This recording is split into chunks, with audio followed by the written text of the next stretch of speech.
Okay, test.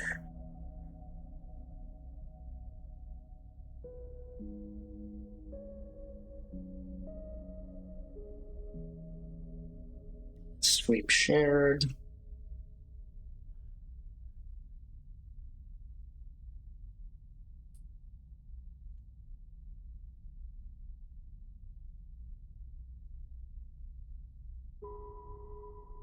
Alrighty then. Oh boy. A little bit of lag. This used to be fine now. Hey, bye. How you doing? Welcome.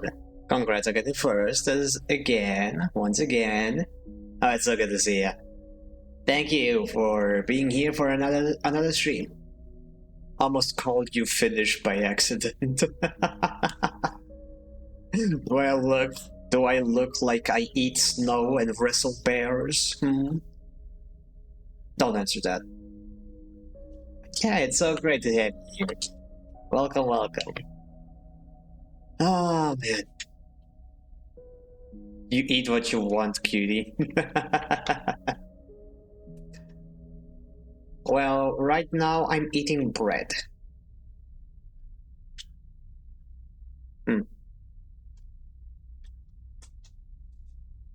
Anyway, how are you? How you doing?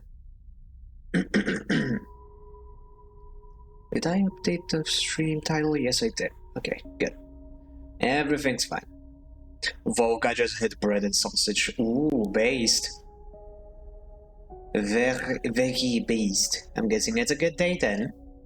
If there's bread and sausages. I was super tired during work, but near the end it got better. I don't know. I think I got bad sleep. I feel like I've gotten bad sleep every single day. I have no idea why, but every time like I'm at work, there just comes a random hour where I just can't keep my eyes open, where I'm just dozing off non-stop. At that point I know like I'm not getting any more work done. But today was pretty streamlined, pretty fine. It's just the summer heat, gosh. Was too warm under my blanket. Heat for sure. Yeah, ugh, I hate summer. Somebody should just turn off the sun already. Like, how has nobody thought of that? Just go up to the sun and turn it off. Sure, the button's there somewhere. God turned on God came into the room, turned on the light, and then just left without turning it off. He also left the door open. Just like, bro, that's so rude. Turn the light off when you leave. But also, my nausea has been acting up a bit. Ooh, yeah, that is not fun. I wonder if maybe there's some allergens this time of year. That might be the case. Like, the ecosystem outside is always changing. Like maybe a neighbor has started growing flowers that they haven't been growing in the past few years and stuff.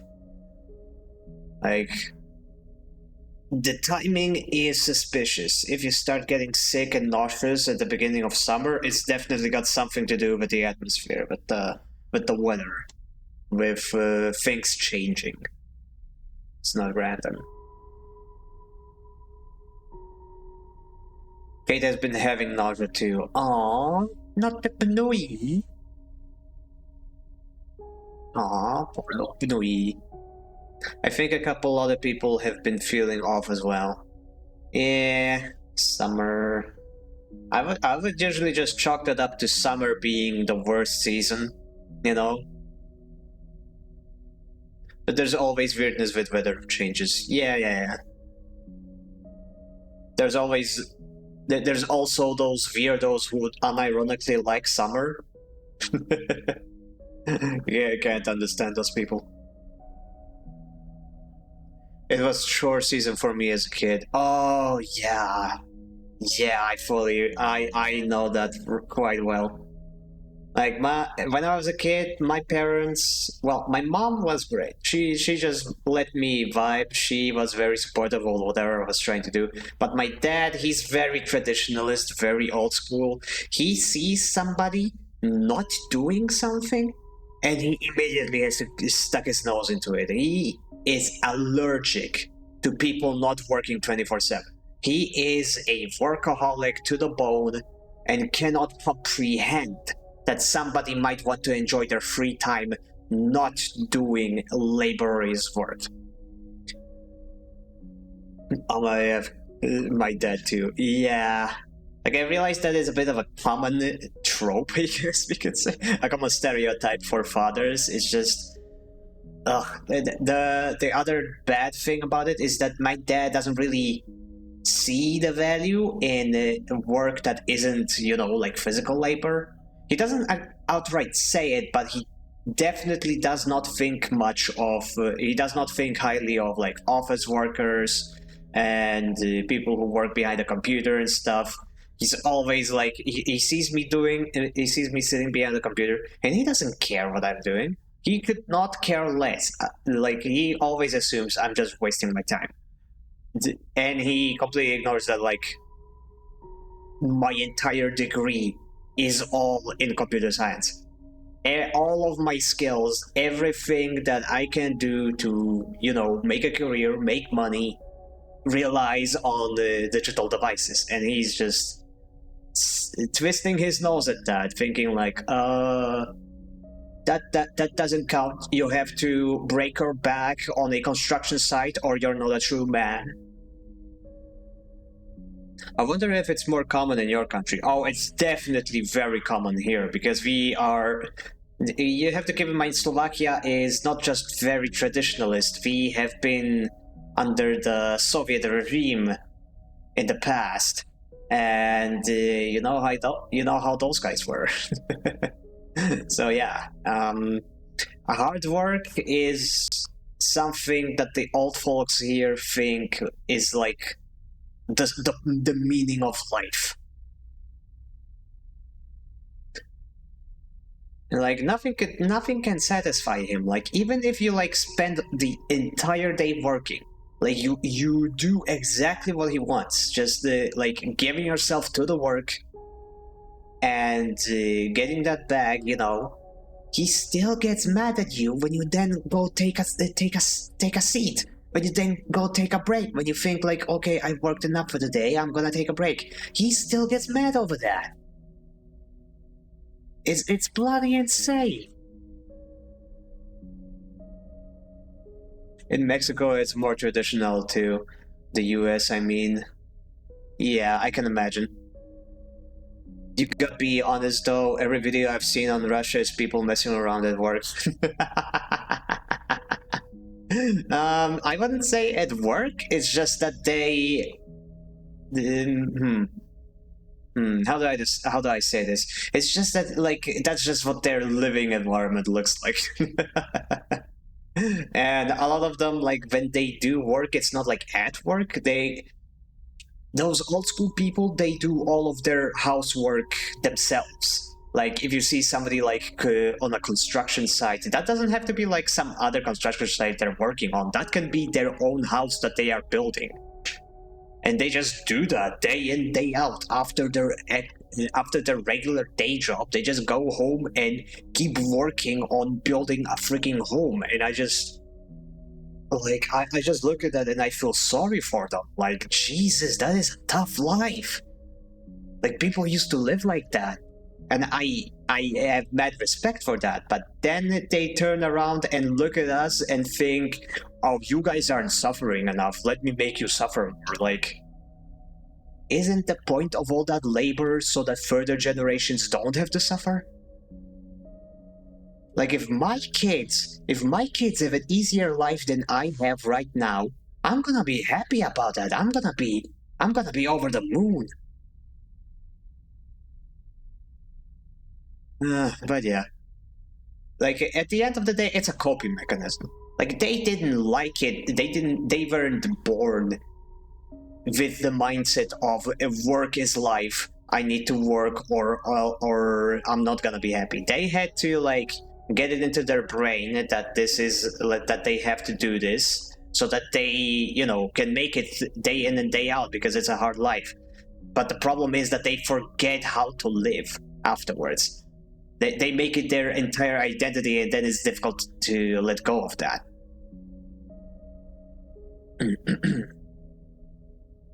They have a lot of mechanics and similar there, it seems to. Go home and die of cold. Yeah. Yeah, it's just. Like, my dad is never going to retire. He already has gray hair, and, like, he is very healthy for his age. Like, I'm gonna be honest, he is probably going to live, like, another 20 years. He's just too stubborn to die. But yeah, I don't think he's ever going to just sit down one day and say that that's it. And it's kind of a sad thing for me to think about. Like, I don't want him to break his back, but you can't teach an old dog new tricks. Breaking your back is also tons of suffering later in life. Not to mention the fact that all their fun was also physically active. Yeah, that's also a thing. My dad has gray hair. My dad had gray hair as long as I knew him, but his family is known for early gray hairs. Interesting. I had gray hair already, but I don't think that's a thing that goes in my family. Like, for some reason, my sister and my brother don't have gray hairs. So the conclusion that we all have come to is that I'm just under constant amounts of stress to the point where my hair is turning gray. Isn't that a fun thought? Isn't that just lovely? I got my first gray hairs at 13. Oh, wow, okay. Never mind. Maybe it is just my genetics, but yeah, it might also just be the stress, because I am under stress. Especially in a family house that was the way that mine was. Anyway, enough of me yapping about my family life. You guys are here to watch me do some citizen eeping. Cycle 40. So let's hop into it.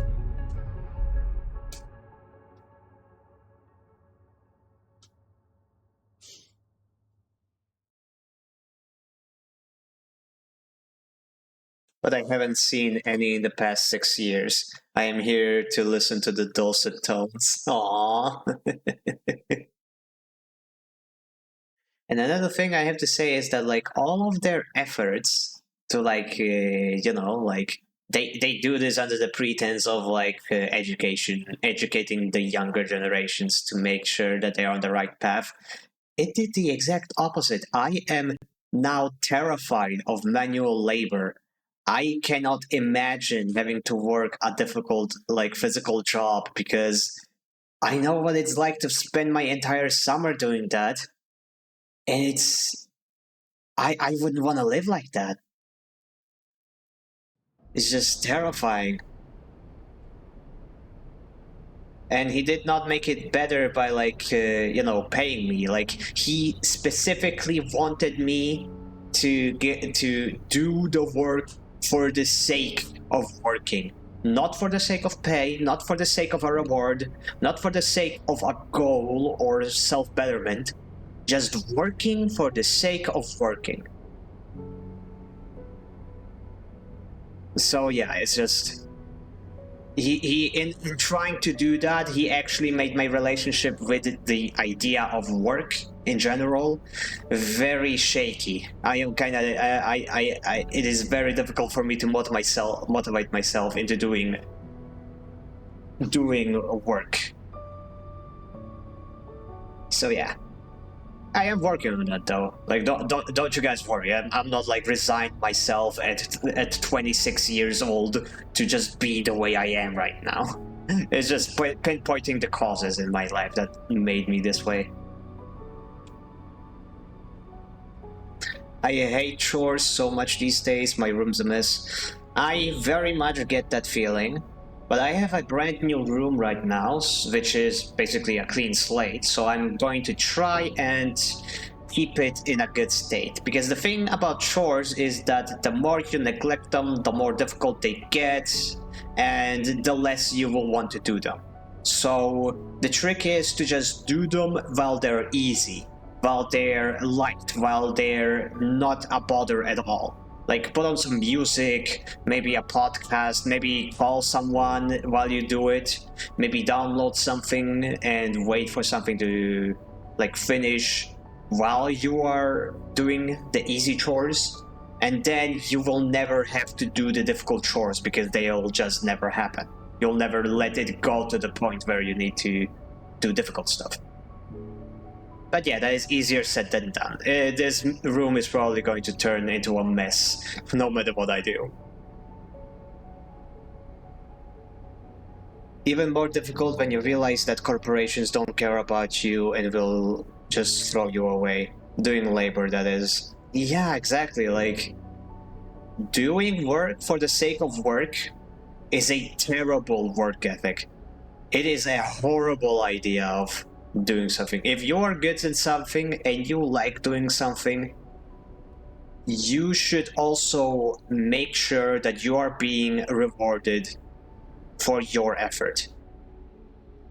You cannot ignore that part, otherwise you will not be able to keep doing that thing. Alrighty, where did we leave off? I think...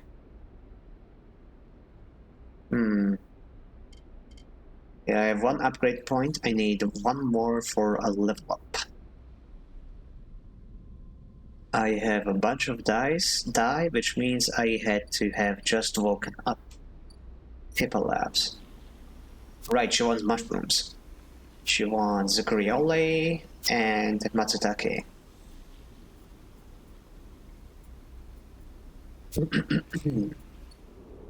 Right, I wanted to see... Because I have unlocked the kitchen, I'm gonna see what happens if I cook some matsutake there. Oh, I can talk to Sabine. Okay, I'm gonna do that in a bit. For now though, yeah, the Bentayan. I wanna see what happens if I cook mushrooms. Mushrooms.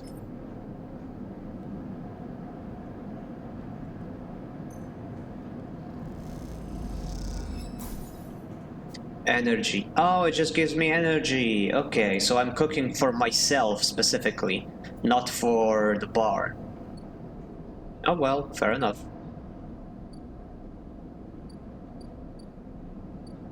I worry that that is like literally the end of all interactions with Tala, because she was super cute. I want to see more interactions with her. But we'll see. Now I'm gonna check up on Sabine.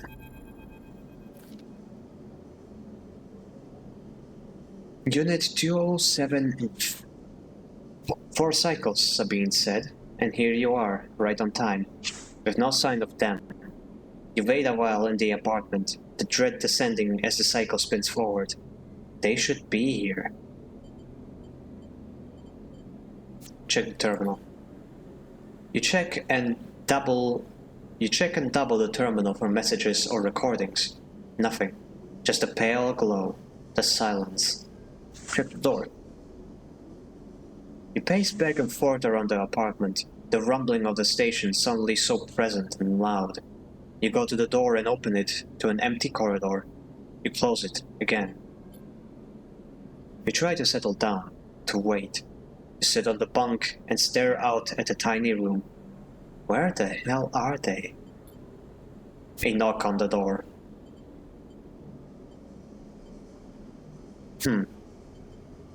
Stay still. Another knock.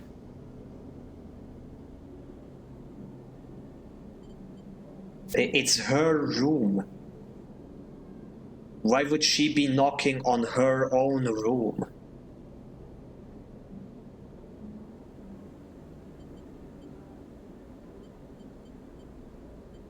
Or maybe she sent someone. I don't know, I feel like I shouldn't open it. This feels scary.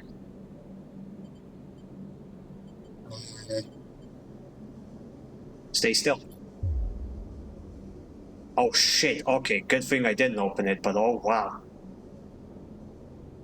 A flash, small, impossibly bright, cuts through the handle of the door. It soundlessly swings open. A figure stands in the door immediately, and immediately you know it is not Sabine. They are taller, sharper, and something in their face glints in the half-light. A dark shape, like a stubby baton, hangs loosely from their hand. Her hand. Okay, so that's a she. Rabia, loyal yet again, Lieutenant. Well, shit. Continue. Our local sleeper. Good to finally meet you. She steps into the apartment, glancing around with sharp eyes. What, if I may ask, are you doing here? She fixes you with a steady, unwavering stare. Well, I can't say nothing, or stay silent. She is definitely going to be on my ass, so...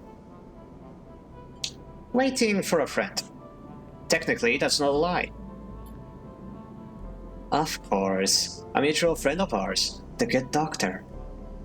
She walks past you into the apartment, glancing around. We set them up here, you know. This place is one of ours. She picks up a box from the dispenser and inspects it. People always seem to forget who put them where they are. She glances at you. And I suppose you are here to help? Well, I'm a shower, don't go anywhere, cutie. Don't you worry, I'll be here for a few hours at least. You go get those liquids on your person.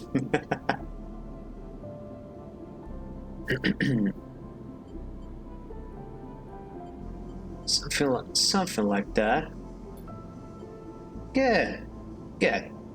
She puts the glass down and turns to face you. I love to meet helpers. We need so many, but can find few, so very few, with the right skills. She spins the baton in her fingers by her side, her eyes not leaving yours. We have a problem, you and I. It seems our friend has disappeared, left without even saying goodbye, which means they are in a little trouble right now. Oh, she disappeared, okay.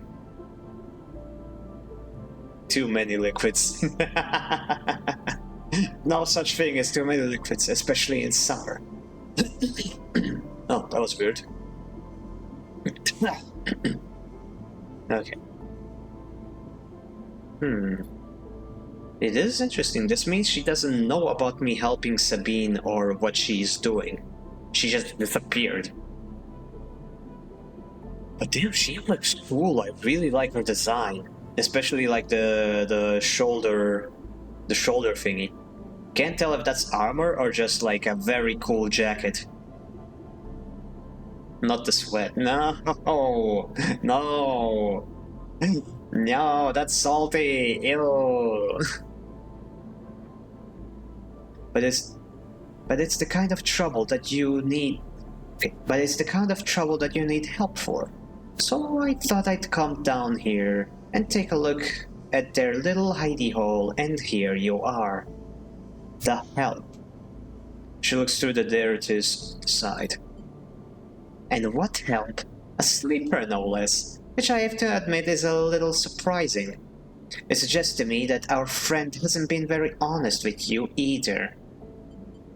What do you mean? Well, I'm sorry to report that before we got them set up here, Sabine was working for your owners as an ARP. Oh. Oh shit.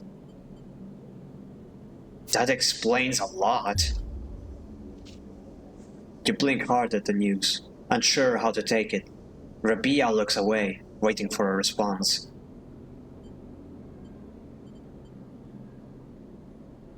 Prove it. Happily. She crosses into the next room, and you follow silently. She sits at the terminal and touches the baton to one of the access ports. A spark. Then the terminal screen skips, encrypted folders emptying themselves before your eyes. In the flicker of files, you see SNR letterheads and code forms, reports laden with medical data marked with the corporate logo like the sigil of some cult. Rabia steps away from the terminal. Look all you want. Some of your files may even be in there. The volume of documents is overwhelming, but they seem to be mostly reports on daily emulation tests, surveys with sleeper candidates, reams and reams of usage data. If Sabine was an SNR employee, why did they help you? Rabia reaches over and places a vial of stabilizer on the desk, breaking your concentration. It shimmers in the screen light. It's viscous, clear liquid, crystalline with the glass. We will, of course, keep up the supply. We are more than able to dispense important medicines, even without the doctor. You hold it between your fingers, and for a tiny moment you have the urge to crush the object, for the power it has over you. I'll ask the Shiro to make those a little cheaper for you. He'll be running the surgery now. Rabia closes up the briefcase slab and holds it at her side. We have to retrieve our assets, of course, but I'm sure you understand. Rabia turns on her way out. There's no reason for us to be enemies, Sleeper. Come see me.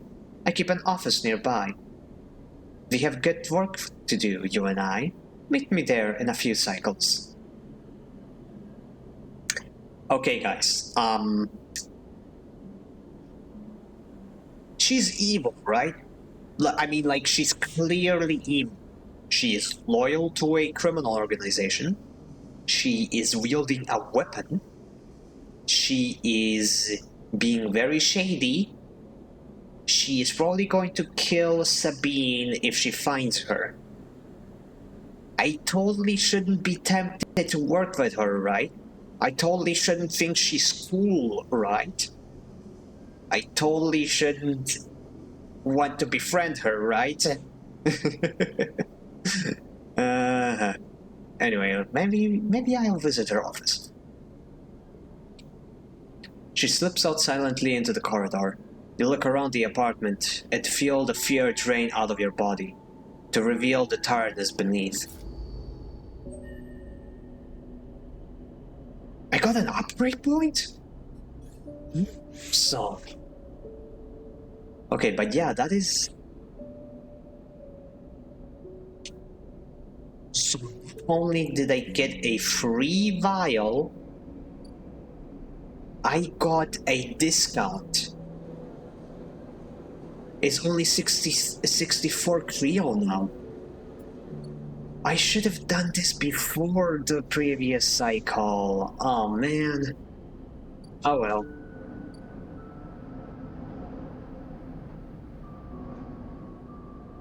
Well, you can never quite tell so easily how things are gonna turn out.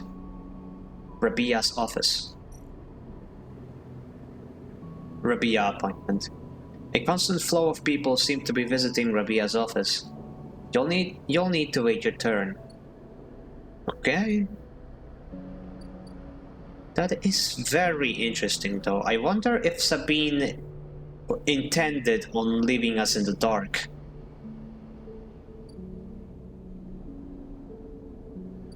Not about the whole SNR thing. Obviously she wanted to keep us in the dark about that, but more what she is planning to do now, her disappearance and stuff.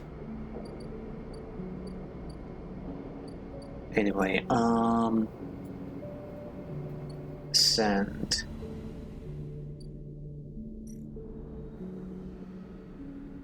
Two more cycles until I've got something with Bliss. So I'm gonna be doing those two at the same time. Guess in the meantime I can go... I have a lot of die. Oh yeah, the warrants. Right, we need to take care of Hunter. Almost forgot about that. Okay, a 5-sided die should be good enough for this. Boom. Core nest, the hunter's lair. Hack the core nest. A huge stack of servers thumbs in the dark, LEDs glittering like hundreds of eyes. Time to deal with the hunter. Hunter? I barely knew her.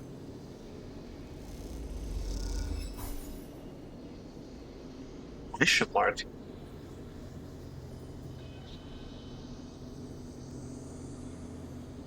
Okay, we got Neilven back, so they're still safe, I imagine. Nothing has changed. Has something gone wrong?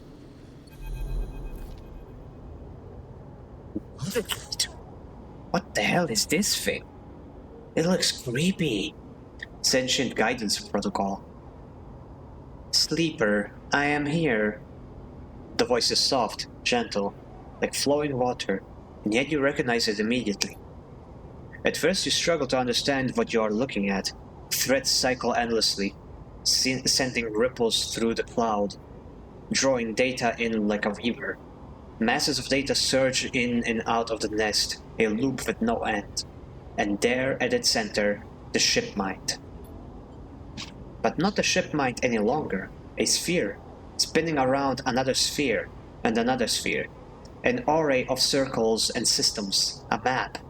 And then behind and above, a figure, hands among the strings like a puppeteer. Neovent? Navigator now, but yes, I was the one inside that machine. Navigator's face, their head, is a flowing shape of interstellar material. I am indebted to you, the head bows. But we must ready ourselves. Their hands trace orbits as they speak. Hunter will soon approach. It knows I am within its nest. Ready what? And then Hunter is there. Before you can think, before you can even speak. Entities seized. Hunter's head spins wildly. Data is protected material. Access prohibited. Hunter's threats surge for you and Navigator. A storm of fine tentacles, searching for gaps, weaknesses, cracks, which they can crowd into and tear apart. Strike. You focus a blade of light which slices through them, driven forward by your mind. But replacements keep coming, faster than you can react. You look to Navigator in desperation. Navigator is whirling their arms like a centrifuge, and a sphere is gathering there, data feeding into it from the nest, sucked together by the force. They position it like a shield between them and the threats. Hunter's threads break its surface, seeking, tasting, their winding forms retracted within. You feel a surge pass through all the threads, not just those in the sphere, but those wrapped around you. All three of you hang in the black together for a moment, strung together like tangled marionettes. Identifying entity. Identifying entity. Identifying entity. Hunter twitches, their strange head gently rotating like a terrible moon. Hunter protocol identified. Obsessive tendencies, modified routines, above baseline reasoning in 3-5 segmentations. Recommended invoke killer. The head freezes and then rotates in the opposite direction.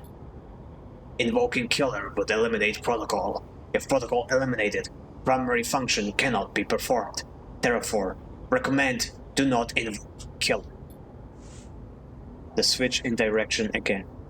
Reasoning proves sentience. Sentience beyond legal bounds must be eliminated. Recommend invoke.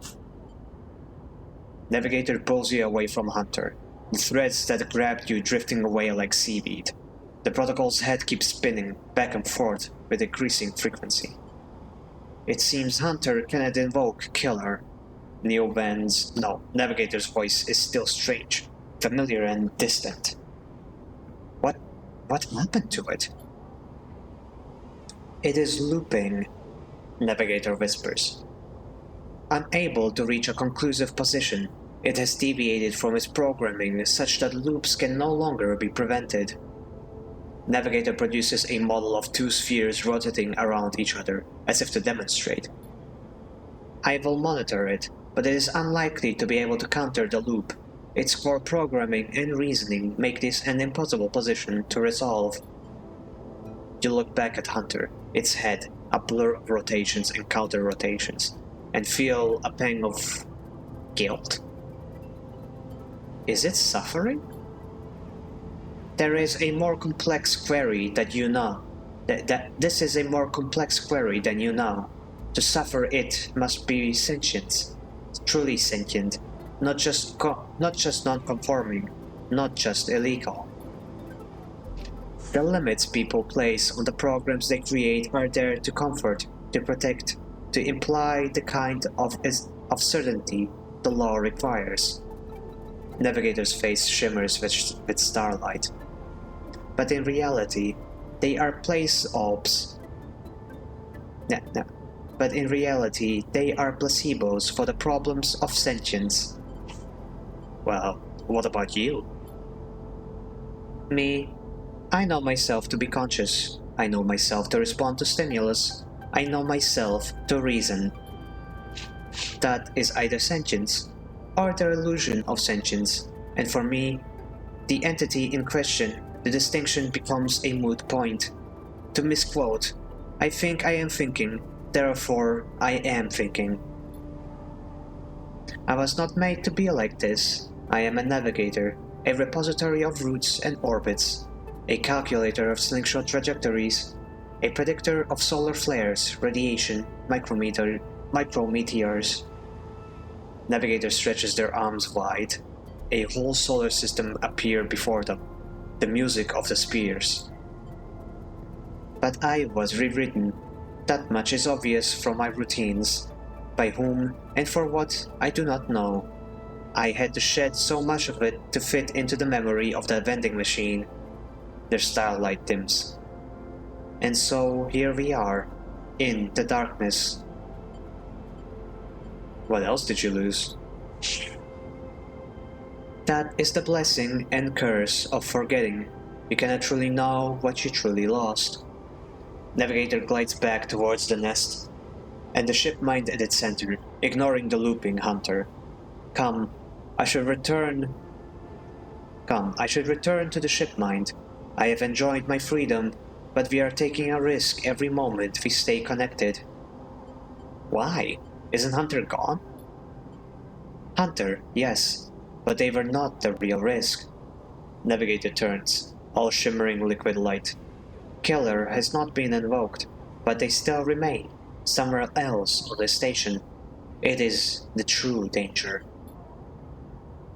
They look up, towards the glowing hub at the center of the eye. I suspect Killer is there, among the old mainframes. If we ever wish to be safe in this place, we must eliminate that threat, through force or diplomacy. Their body begins to separate, inviting into the orb of the shipment. Take me there, sleeper. We will finish this, and be free. As Navigator dissolves, you turn back to the frozen Hunter, floating at some distance now, stood straight-legged and static, a strange creature looping endlessly in the dark.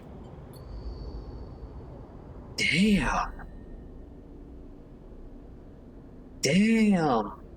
Okay, well, I didn't expect that to happen. I figured that Killer would just show up and kill Hunter, and that would be like our introduction to Killer.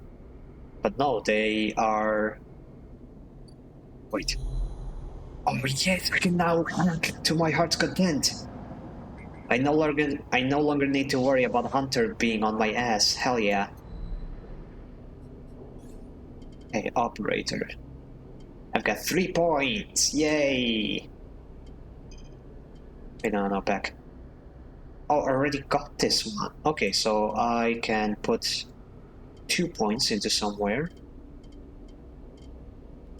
Newsbreaker, Agent Nose Gift, double data rewards. Wait, I don't like the thing that it's glowing. Okay, back. Hard to kill. Nope. Icebreaker. Nope. Self-repair. I mean, the ampules just got cheaper. I don't think I need to worry about this anymore. Instant karma. Reroll all of your dice once per cycle. You know what? I think this one is going to be useful. The most useful from these. And now I'm going to be saving up. Saving up. Yeah, here's the button to reroll my rolls. But right now my rolls are pretty good, so yeah. Now I've still got a lot of dice to use somewhere. Let's see if there's somewhere to. Oh right, let's go up and see what we need to do to get rid of Killer. Oh wow, that is the actual center of the station. Oh yeah. AE1 mainframe. Station's controls. Station central mainframe. I can just go there? Interesting. The AE mainframe is now mostly disused. Havenage having set up their own master controllers. Navigator thinks killing is hiding in there. Also, that's why nothing is that's why I can just go here. Okay then. Well then, I have some good rolls. Surely this won't bite me in the ass. Question mark. Oh no, I didn't get him back. Please don't tell me he's dead. The cloud. In the data ghosts of the eye. You slip into the cloud as easy as blinking. Navigator is beside you. There's fear casting light into the strange darkness here. This is not how a mainframe should look. A center, a point of connection. The object in front of you is severed, cut off, a rootless, branchless tree. Only the trunk remains. Is Killer even here? What? Navigator hisses, and then you see it, like a blade in the dark, an edge slicing through the void. It glides along a distance and winks out. Then it appears again, elsewhere, gliding once more, searching. It's looking for us. Ooh. So that's what Killer looks like. Not gonna lie, I was expecting something scarier. This is just a doggo with a blade head. Also, again, the sprites are too small. It should have been bigger. It should have taken at least like a fourth of the display screen. Not just like, what is this, an eighth?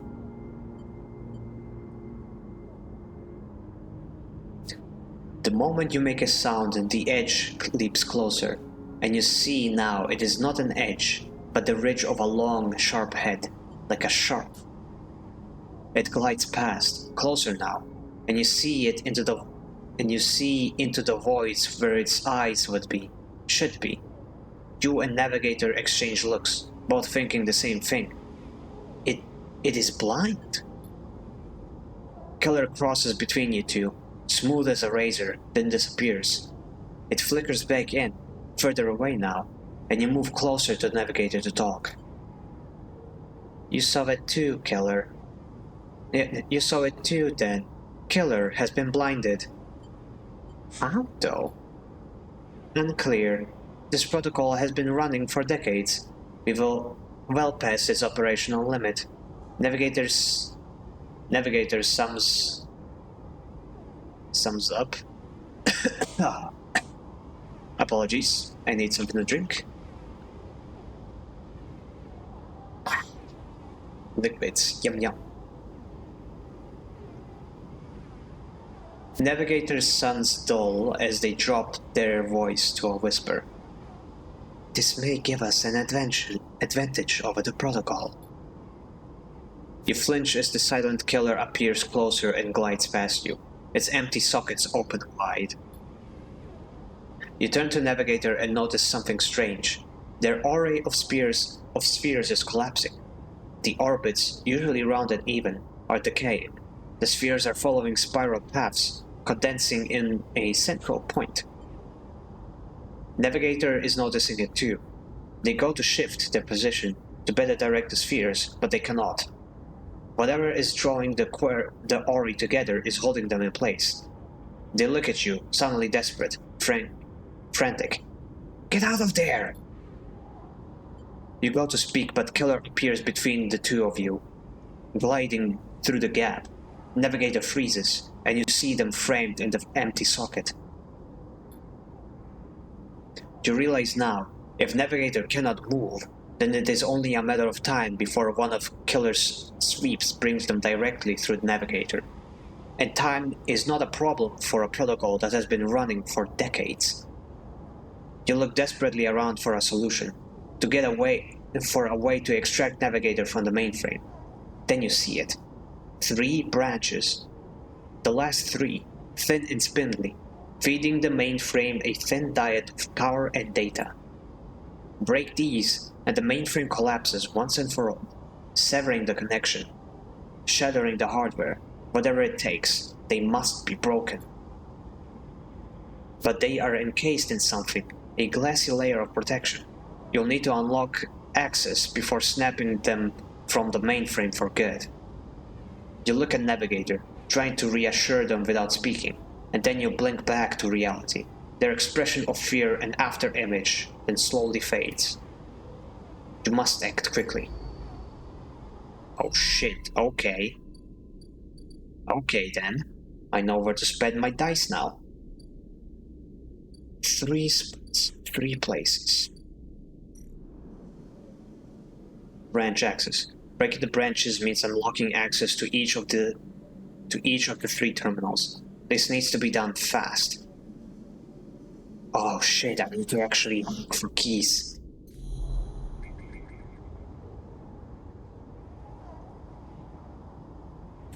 The killer is going to be on my ass immediately.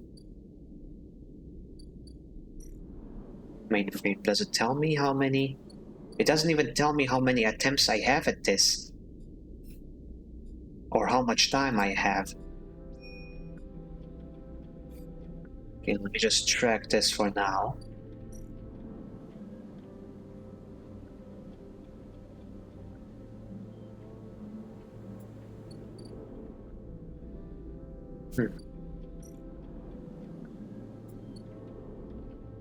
Well, let me just do this then, I guess. But wait. Maybe I don't need to hack these. Like, it gives me a keynote, but I can get keynotes from anywhere, can't I? Unlock access and you might be able to break them. Okay, so yeah, I'm going to go down. And I'm going to get keynotes from here, where Hunter isn't on my ass anymore.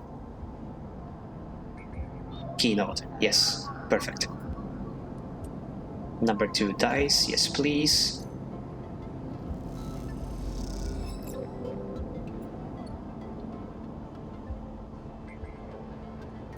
Okay, now let's see if these keys actually fit. Data. Encrypted key. Yeah, like it's a general encrypted key, it's not area dependent. Start action. Nice. So I need to do 3 more.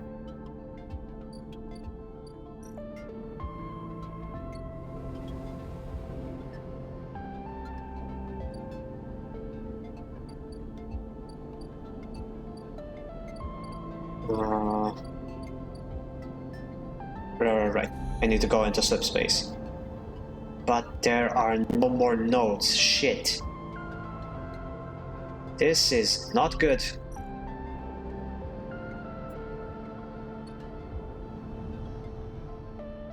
Not the sweat.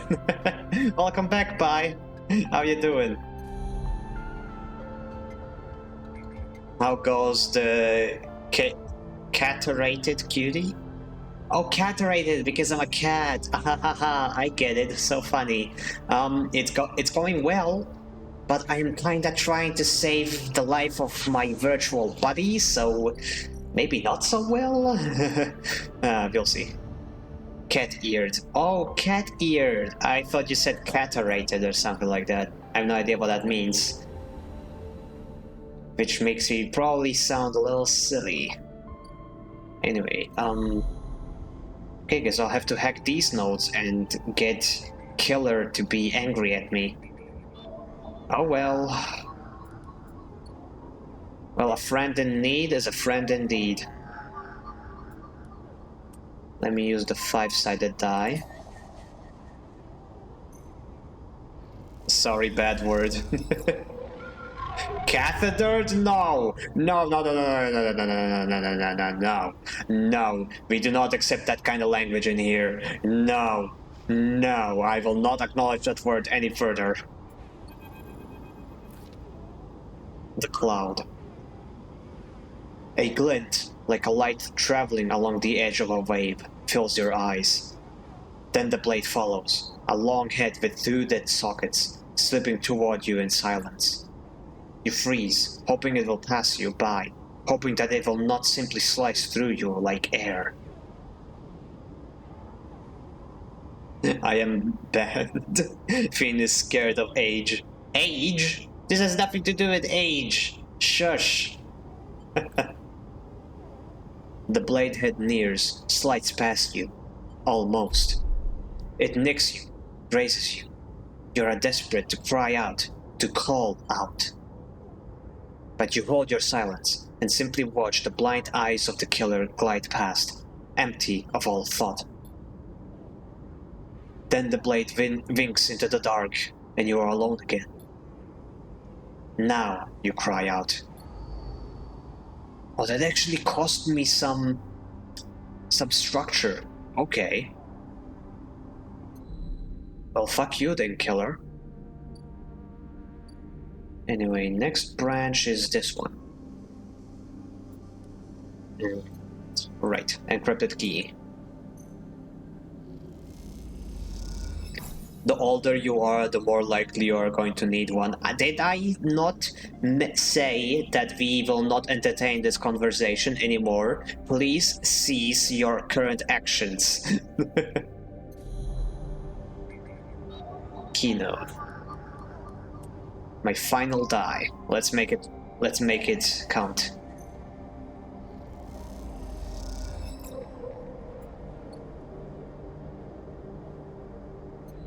Huh.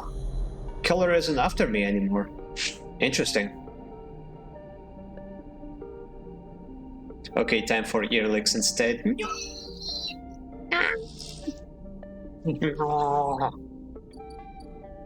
I guess I have no choice. Oh well. Unlock branch. Last one. Let's save our body navigator. We kill him, Chad. No, we don't kill anybody, especially not ourselves. Never kill yourself. Never. AE1 mainframe. Oh, now I actually have to spend my die. Okay. Killer is dead. The killer protocol has been running for long enough. Breaking the mainframe's final connections will end the protocol. Catch a killer. The killer protocol can be isolated without being destroyed. A loop of connections would lock it into a closed system. Huh. So I have the choice between killing killer and catching killer. But still, there is no time limit. Decide killer's fate. Killer is a terrifying blind threat, roaming the hub's dark mainframe, and Neovend is trapped in their domain. Decide killer's fate. But why do I get to decide killer's fate of all creatures? That is so odd. Slice the hardware. Forget hacking the system. Killer has to die. If you can slice the branch connections, the mainframe will shut down, freeing Navigator. With access to the branches, you could redirect them to form a loop, isolating the mainframe with Killer inside, but freeing Navigator. In theory. Okay, but this one is more difficult. This one takes more die, which is interesting. Killing him is clearly the easier choice.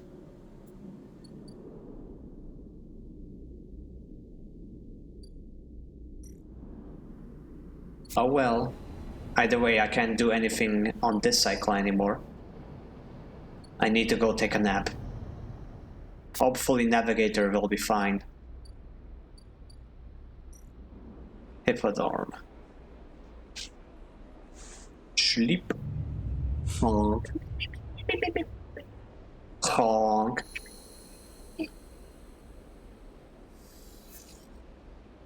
Cat is loudly meowing outside my door. No.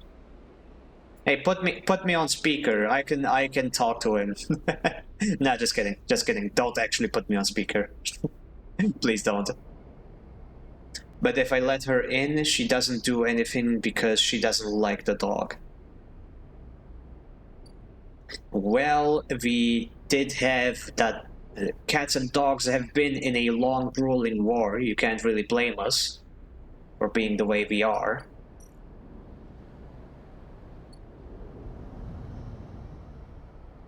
It's a she, thank you. Apologies. Apologies.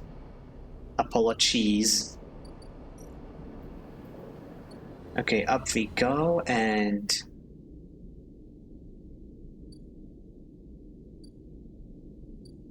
Here, the mainframe. Wait, let me check the slip space. Nope, there's nothing here. So... Kill killer or catch killer? I am curious because this one is the more difficult one, and there does not seem to be any indicator of how long it's going to take before something happens to Navigator.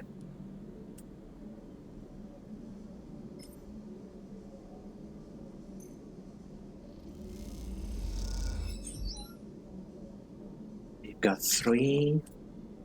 I use this one, that's 50% positive and 50% neutral.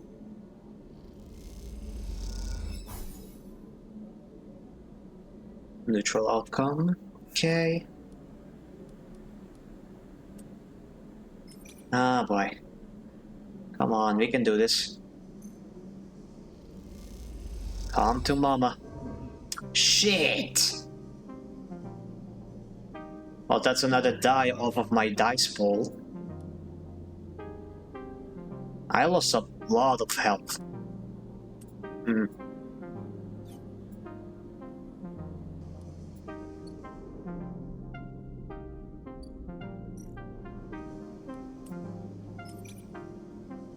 Fuck it.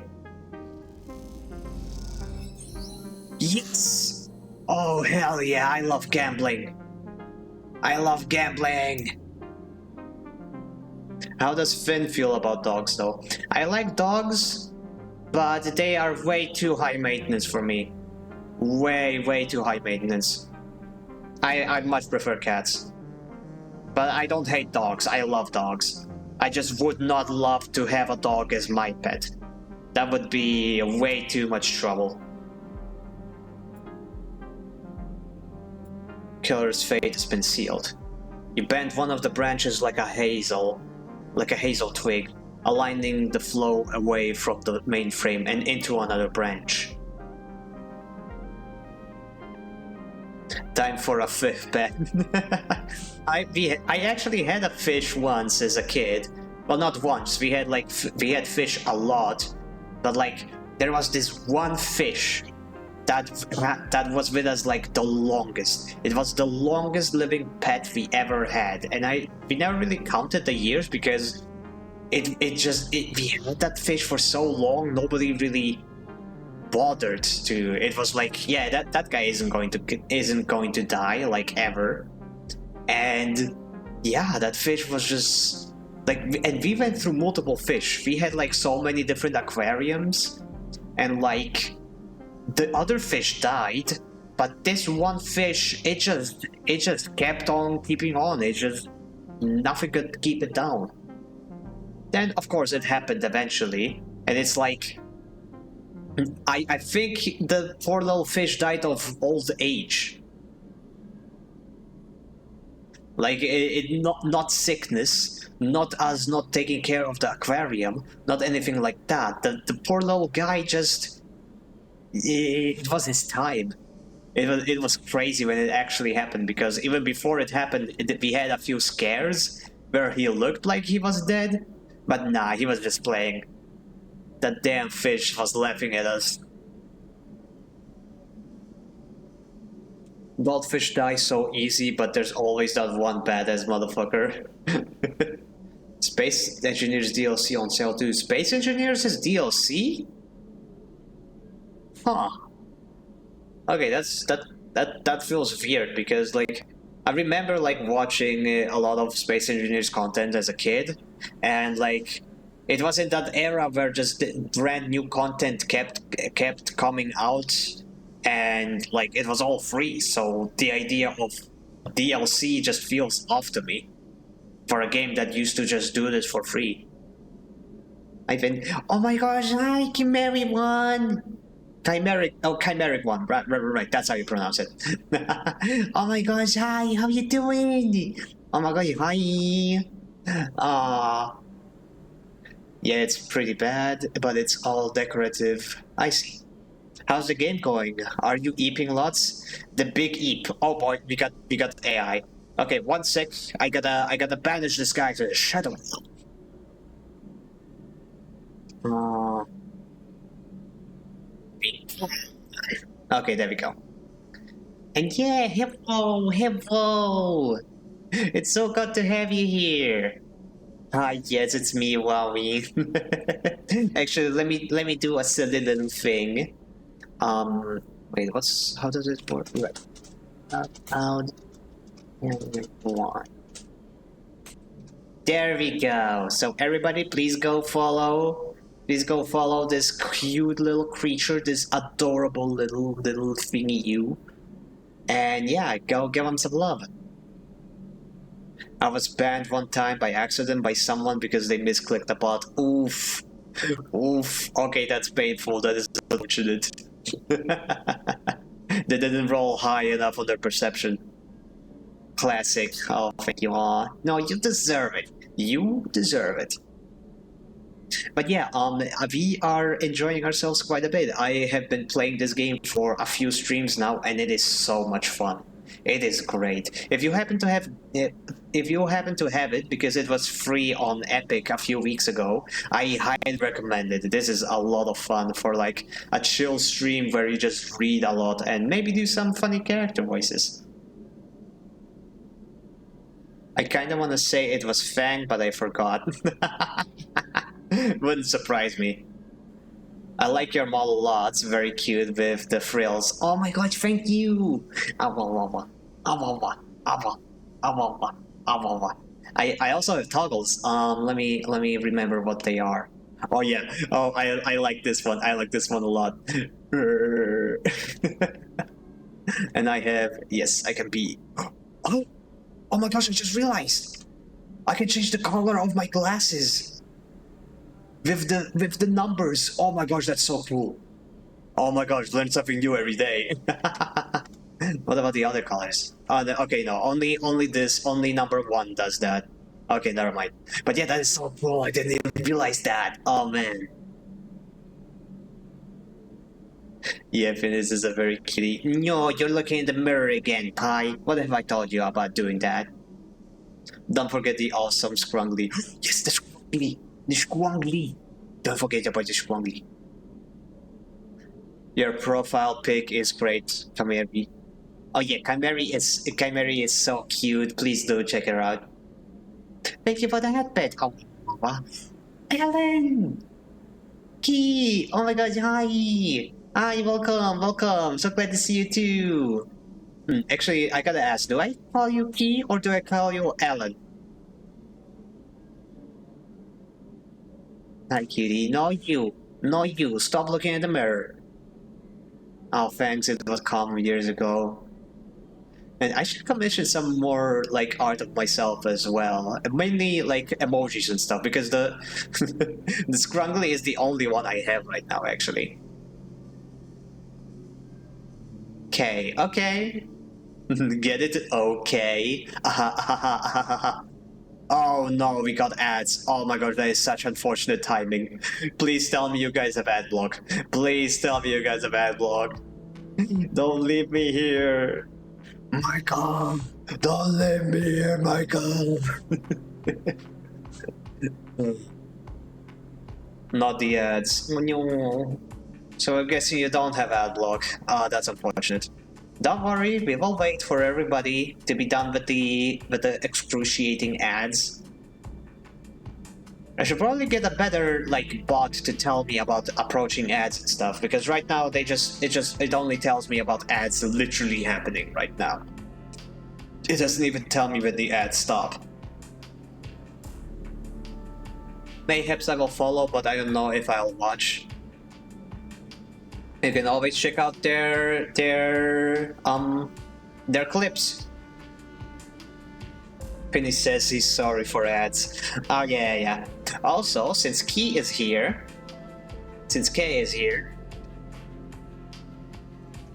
shout out and Alan VR.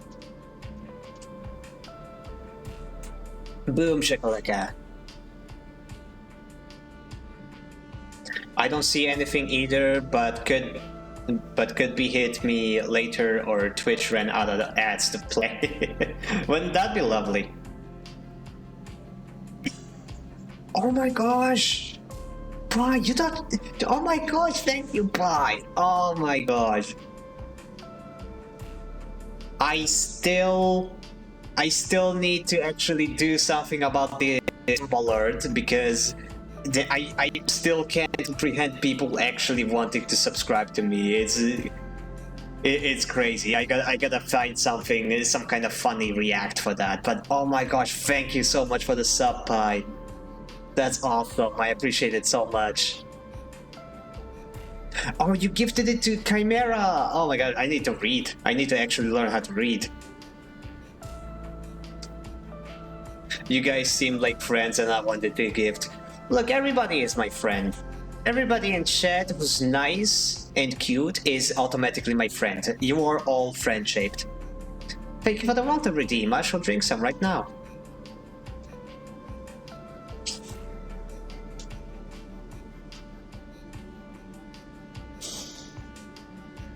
Water. Bottle of water? It's a Tuesday, innit? Wait, it actually is a Tuesday, isn't it? It's perfect timing. Damn, sounds like you're only streaming so you can get cuties.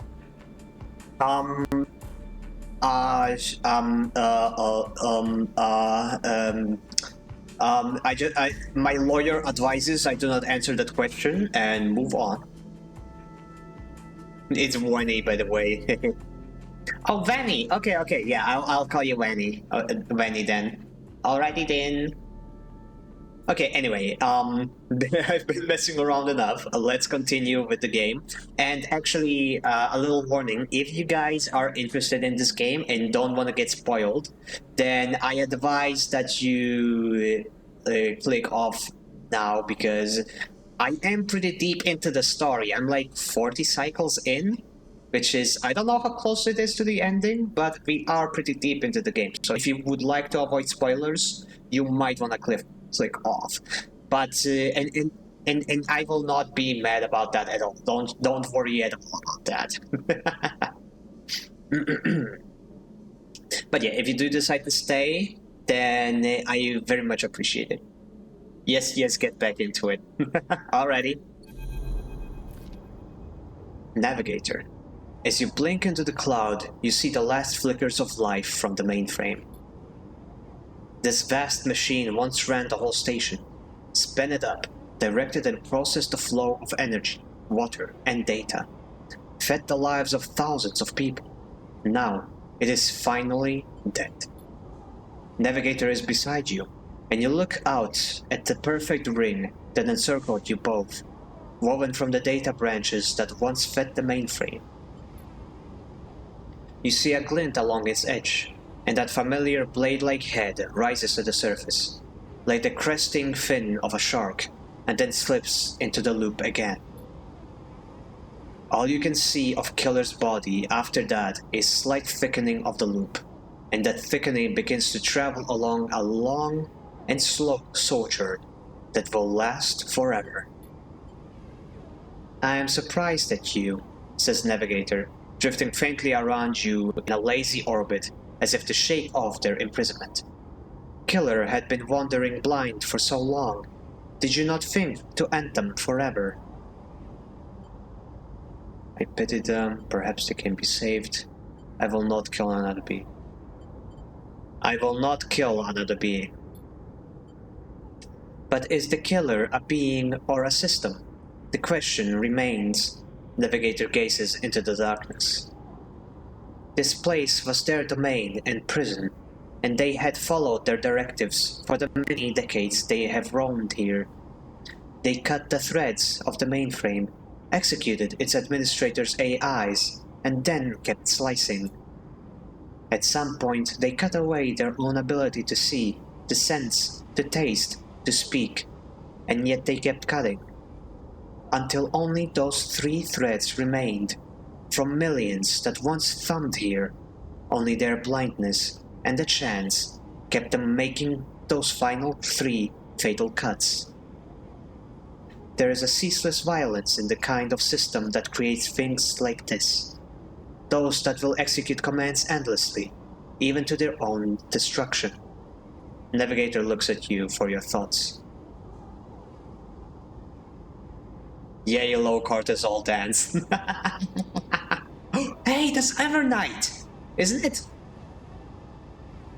Ray 541 dance. Wait, let me look at it closer. Yep, that's Evernight. I mean, I know that the dance is like a meme template. It has been copy pasted for with a lot of different characters, but that one in particular I recognize. It's cute.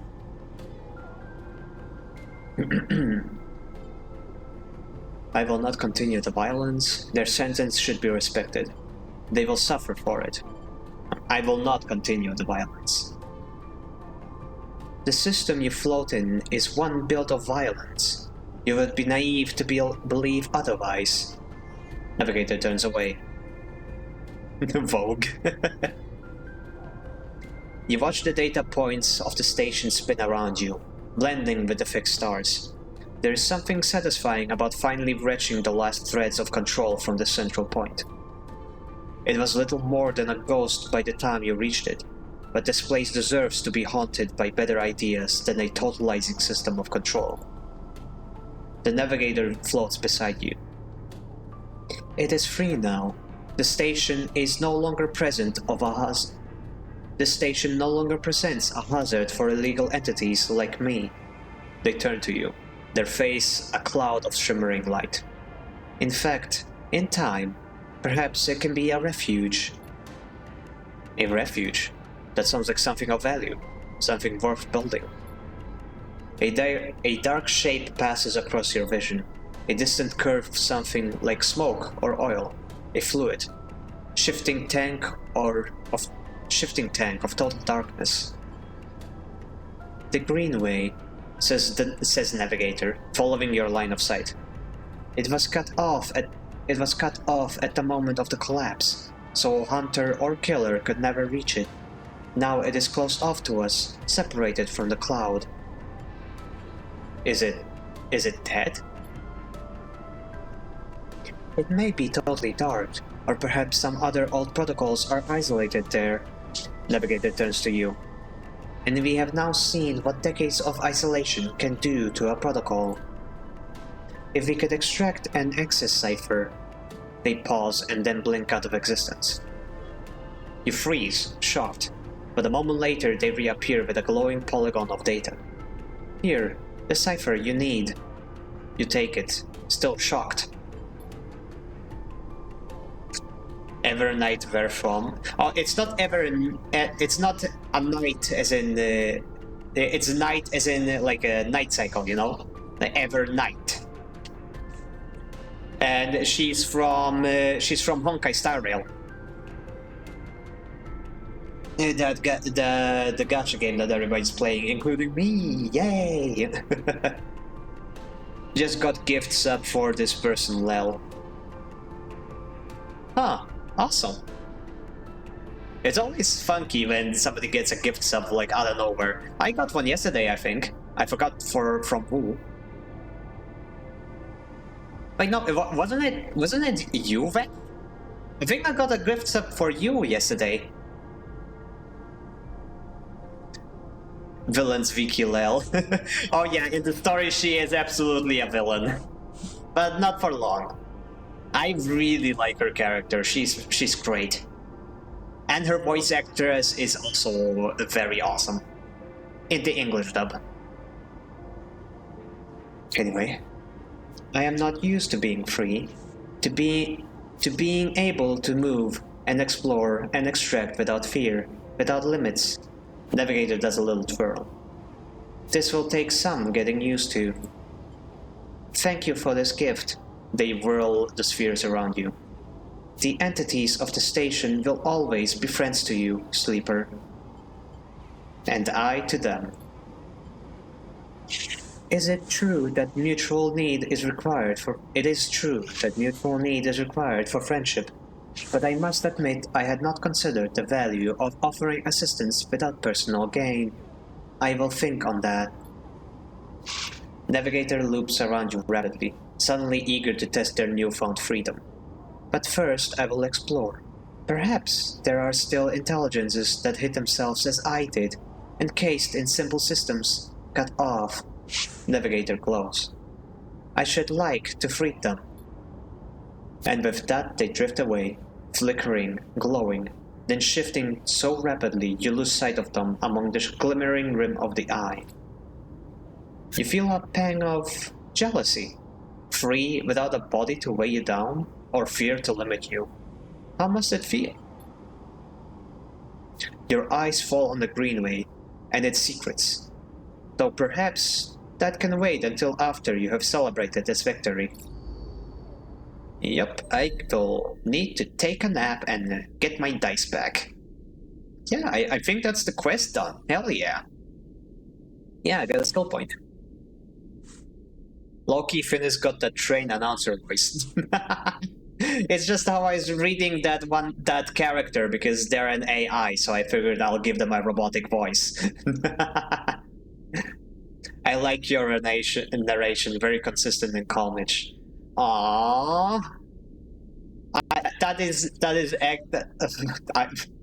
I'm not blushing. I'm not blushing. Oh man, but thank you so much for the compliment. Hearing things about my voice really makes me, I don't know, it means a lot to me. Okay, let's go down. Let's go take a nap. Oh, right, I can give her the mushrooms. She wants a lot of those, so... No hurry. Get a dorm, and... We are become a sleeper, an Eeper. Citizen Eeper. At least our name isn't Kane. Ha ha ha ha, get it? Oh, Moritz! Sleeper! Moritz is leaning against the corridor wall. It's time! He looks away. Big job just came in. Grand finale. You up for it?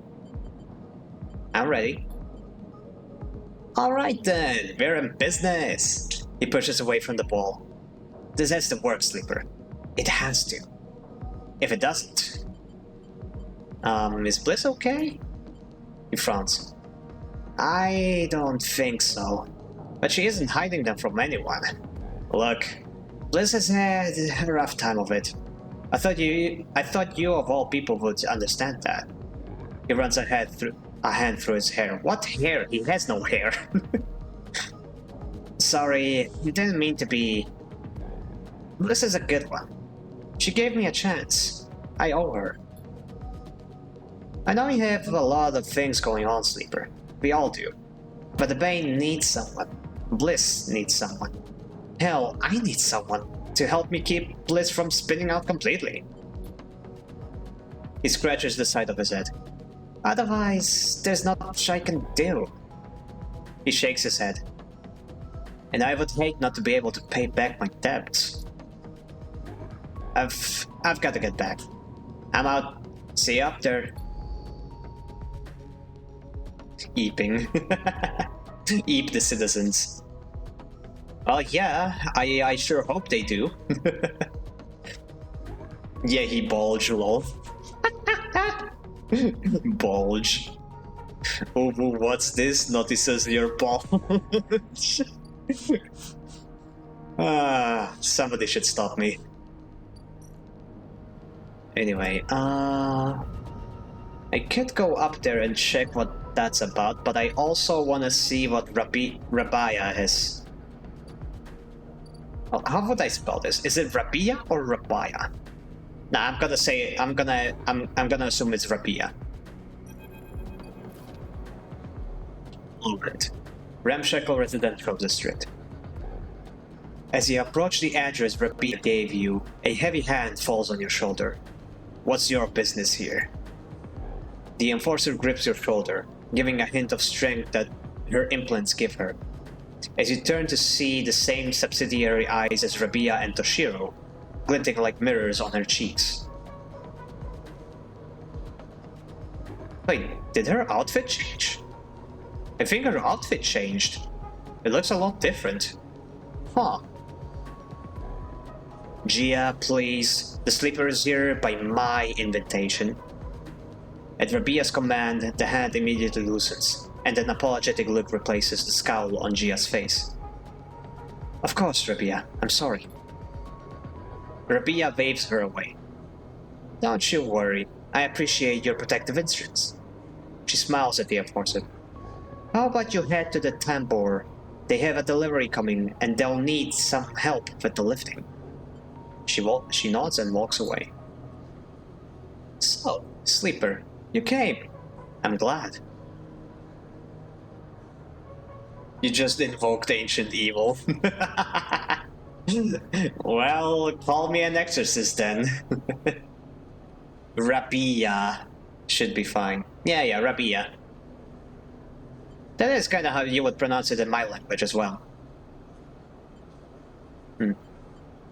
I didn't feel like it didn't feel like an offer. Nah, I'm not gonna antagonize her. I was curious. Curious is good. She smiles a tight smile. You have to understand, finding you there in Sabine's unit, I wasn't sure where we stood. There are more than a few people on the station who would rather I was dead. I had to be sure you weren't one of them. Well, I wish you no harm. And I hope I will not wish you any harm in the future, so I'm not gonna say not yet. That is such a bad thing to say, like what the hell. I wish you no harm. I am glad. Rabia begins walking, gestures for you to walk with her. She takes you down a staircase into the bustling walkways of the low end. What do you know about yet again? Well, you are a gang. A gang, yes, that is what people call us. But what meaning does that word have in this place? People with carts push past, moving crates of supplies around the thin and winding passages. Our reputation is one that implies threat. Is that fair to say? We are framed as aggressors, parasites, criminals. She gestures around the people in the passageways. But when was the last time you saw a lawmaker on the eye? A policeman? Who makes the laws here? Um, Heavenish? Yes, they like to believe so, don't they? But claiming a lineage that extends back into Ireland's union, they assume they assume the burden of authority. But they have no authority here. Out past the bright market, where few work in the shipyard or pay for their docking breaths. Okay, I gotta shower and go some work done. I'll be back to lurk. Love your narration, very fun. Oh my gosh, thank you so much. Thank you so much for the compliments. And yeah, you go, do your things. It's summer, so we have to shower regularly. Don't be stinky. And yeah, I'll see you later. Thank you for the lurk and bye bye. Stay safe. Uvu talking. Hi! Hi! You can't just say that! Oh man. And you're even using the Kate blushing emoji. Come on. Come on, you just wanted an excuse to say that, didn't you? Yes. I see. If you had spent your time in the low end, maybe your opinion of us would be different. This is our place, our people. The low end was empty in Erlin's time. They didn't need to have thousands, and keeping the yards and the rotunda safe was work enough. No, the low end was reclaimed later, when the refugees started arriving. Rabia meets your eye. The collapse didn't just happen here, on the station. When Solheim collapsed, the entire system felt it. Colonies were abandoned. The moons of Ember and Cinder suddenly gained independence overnight. Some took advantage, some tried to hold it together, some fled. The Eye became a refuge, and Erlin, to his credit, extended an open hand to everyone. But many within his organization disagreed, and those new arrivals weren't as simple to quarrel as they hoped. Rabia leads you through a small market hall, busy with small stalls and traders. Erland's union was made of workers, administrators, people who were malleable and already organized into hierarchies and networks. The refugees came from different factions and families, were scared, injured, desperate.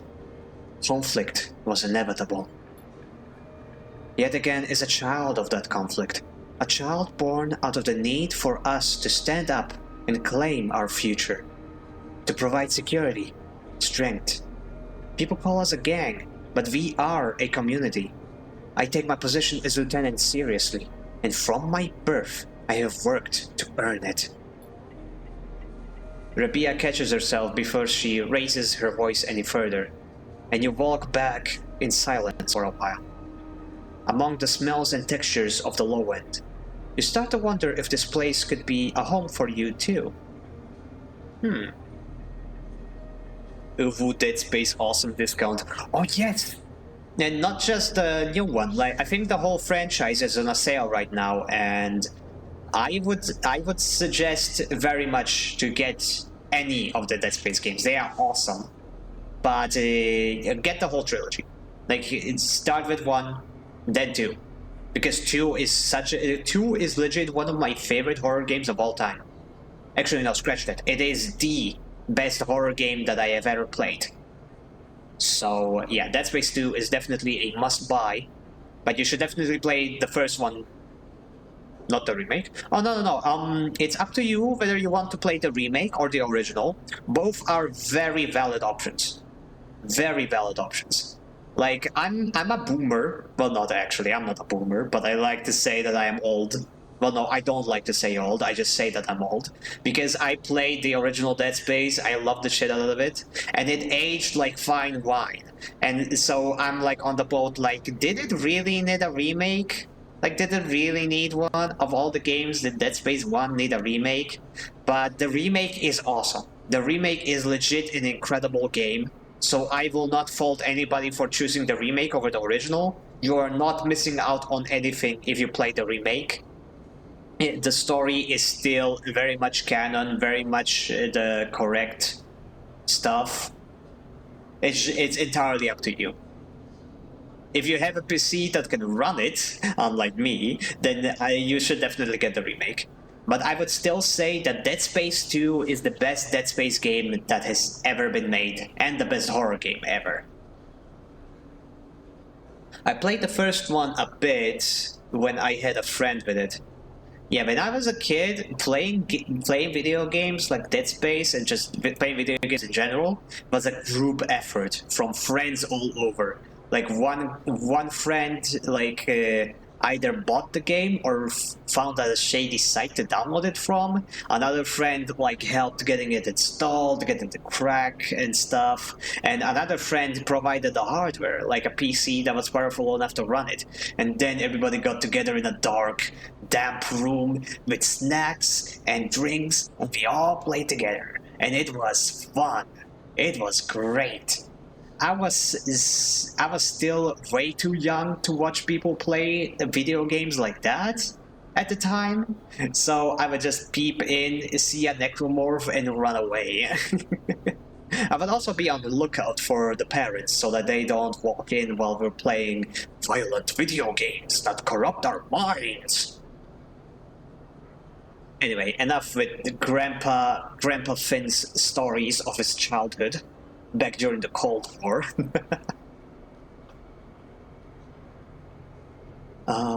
Right. Where do I come into this? So where's B? Now, where do I come into this? Rabia smiles to herself and thinks for a moment before she responds. I believe that you understand the importance of a refuge. So I also believe that you wish to help keep this place safe. She exhales quietly. For this reason, I would like you to trust me. I do not know what Sabine told you about us, but I imagine it was not good. I will be honest with you, Sleeper. I was never comfortable with having Sabine as part of Yet Again. An ex-corporate employee? It goes against our nature. But their deal was with Yannick. I kept my distance, made sure Sabine had her surgery, kept it supplied. That was all. But I cannot allow people to go back to the promises they have made on us. Yet Again has not lasted this long because of its charity. We offer and ask for support. Any betrayal will be treated as an attack.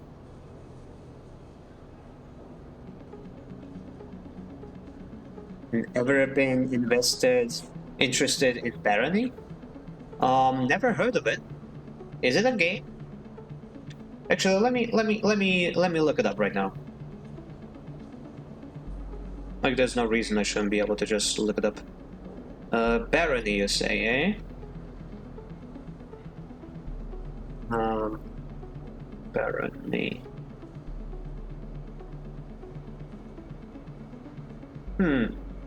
Oh, that game!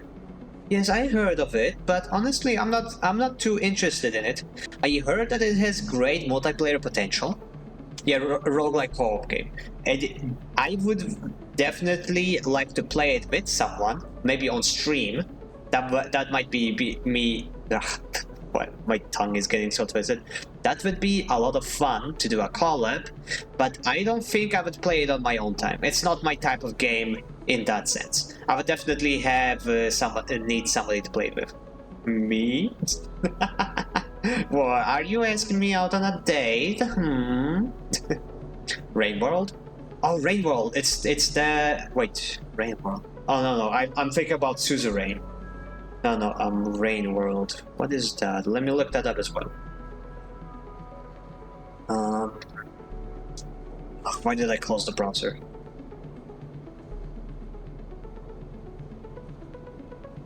So, Rain World.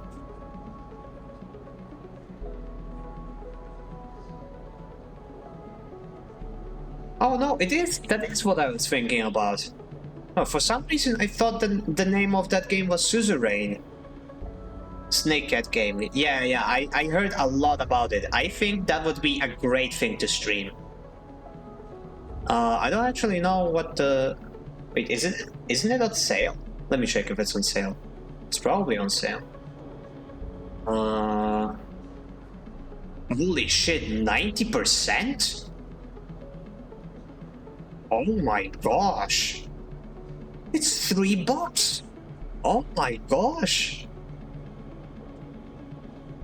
Oh wow, okay, I know what I'm buying. I played it a good bit back when it was a Flash game. Yeah, good sale. I'm pretty sure it used to be like $15 maybe. Yeah, it's an indie game, so it wasn't all that expensive. But yeah, that is... Wow, okay. I'm gonna have to make a note of this. Might be a great game to play in the future.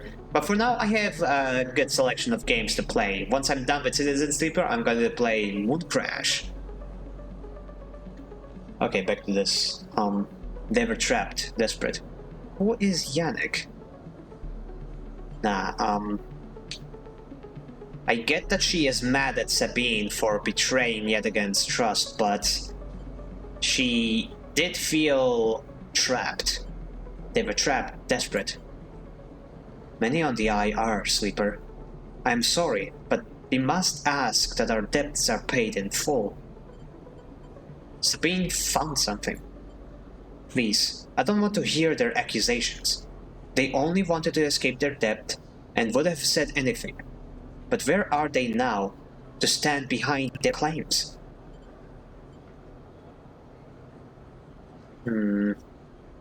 See, I don't like this. Because I like this chick. I'll be straight with you guys. I like this chick. She's cool. But she is clearly too loyal to hear about any shortcomings of her organization. I want to tell her about the implants, about the data that yet again is gathering, but she is clearly too zealous to even hear me out. I will find them. As will we. You realize that Rabia has led you in a loop, and together you both come back to a staircase to the walkway where you met. You are free to go, Sleeper. I have said what I wish to say. She looked out through the windows of the walkway. I would protect this place with my life, as it had protected me. I want to make that clear. She turns back. However, if you too wish to come under its protection, I can help you. Return here if you wish, and there will be a task for you to complete. You will be able to see yet again, to see the low end, with your own eyes, not as others frame us. As for Sabine... She pauses to consider her words. I will not ask you to betray them, but if they contact you again, consider their motivations carefully. With that, Rabia leaves, slipping into her office, while you stare out at the countless units, each a story, that make up the low end. They're giving me another moral dilemma. Hopefully it won't end as badly as Ankita. Far Cry has a very good sale right now, but I'm pretty sure you said that's not the type of game you like. What? When did I ever say I don't like Far Cry? I love Far Cry. Well, the classic well, not classic, but like the older Far Cries at least. I very much enjoyed Far Cry 3. 4, I have to admit, I never finished 4, but I loved the vibes of 4. Blood Dragon was awesome. Primal, I never finished Primal, but it was great fun. Far Cry 2 was incredible. Far Cry 2 is so underrated, and I get why some people don't like it, because it is quite outdated. The systems are very archaic, but it is still a very good game. I am not at all interested in Far Cry 5, because that one, I feel like that one kinda... The theme of Far Cry 5 just feels so... I don't know. Like, they could have chosen anything. They could have chosen something exotic, something adventurous, something cool. And they chose the American countryside. Anyway, that's just me being biased. However, Far Cry 6 I am interested in Far Cry 6. I know that it is like the most poorly received Far Cry game to date. People did not really like it, but I'm interested in it. I think it looks interesting. I would like to judge it for myself, and especially the DLCs. I am very interested in the DLCs, the Madness DLC, and basically the DLCs where you play as the villains. Those are very interesting to me. Oh, I didn't play New Dawn, but New Dawn is interesting. It feels to me like a bit of a redemption for Far Cry 5 because they basically took Far Cry 5 and made it interesting by turning it into a post-apocalypse. But yeah, New Dawn might be interesting, but I am still leaning towards Far Cry 6 if I'm ever going to play another Far Cry game. Oh snap. Oh snap? What's snapping? I hear no snap.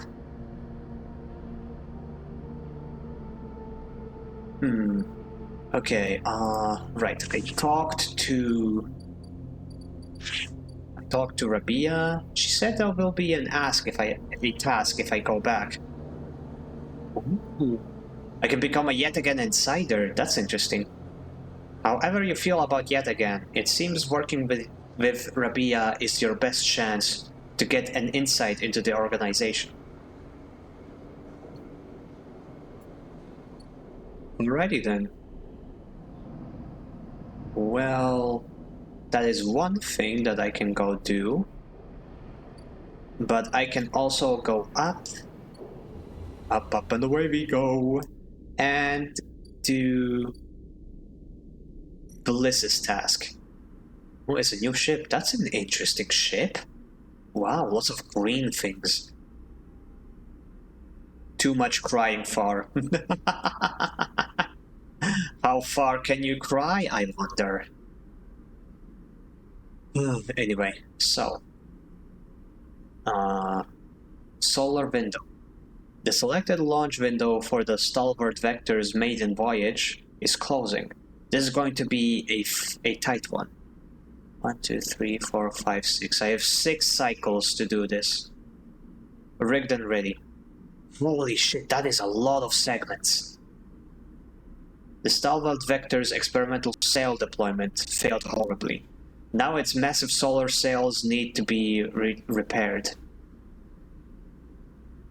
Eep time, bye Finis. Bye-bye! Good night! Catch you next time. Alrighty then, it was great having you here, Pi. And I hope you have a good night. Bye-bye! Rest well! Wah wah wah wah wah. Okay. So I have 2 tasks I can do for this. Patch solar sails. An exhaustive task. Patching solar sails means maintaining a laser focus for long periods of time, and time is something you don't have. Untangle the sails. The spurs need resetting and the system rebooting. But if you are careful, you can safely untangle some of the sail while you do this.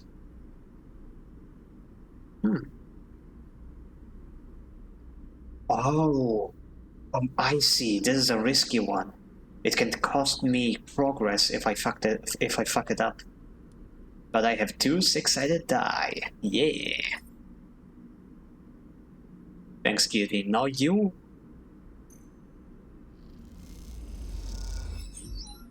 Okay, boom. That's 1. Another 1.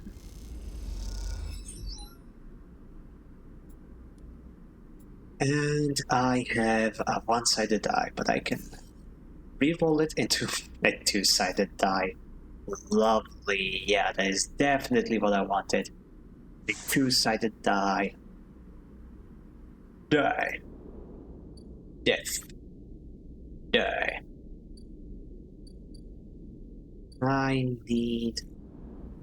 What I need is some energy. The 2-sided die might help me if I go to... Okay, what kind of tests are these? Intuit, Engage. Yeah, I can do this one. Yet again operates on a in-kind basis, as you are told, and tides of goods or services must be collected in exchange for protection and administration.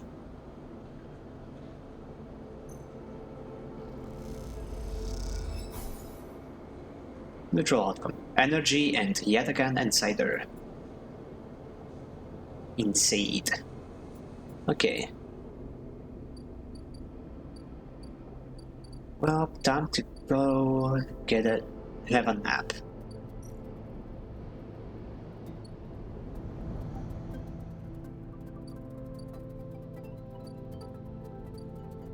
A commune, Hippodorm, Hippolabs.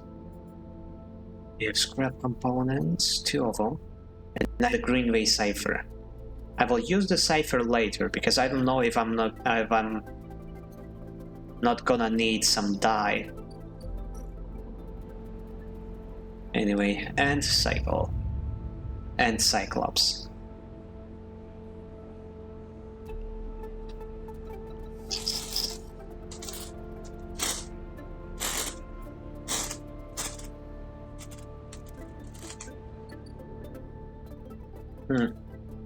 Those dye are not very good.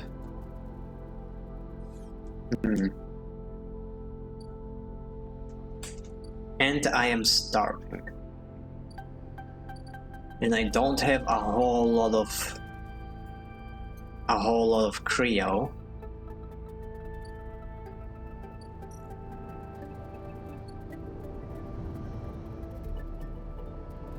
But once I finish this job, surely I will get a ton of it, so I am just going to buy some food. Emphasis stall. 12 Creo. Surely that will be fine.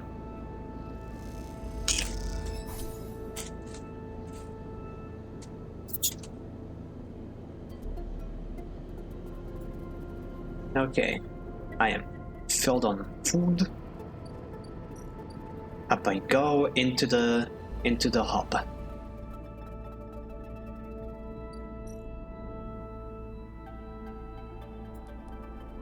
Alrighty then. Okay, as long as there's no risk of a negative outcome, it should be fine. Positive outcome, hell yeah.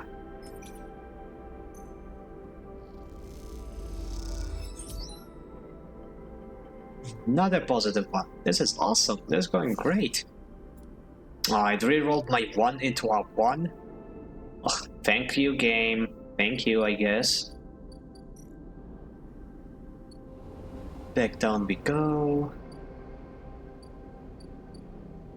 Now, where do I spend this number 1 die? Minus condition, minus 1 energy.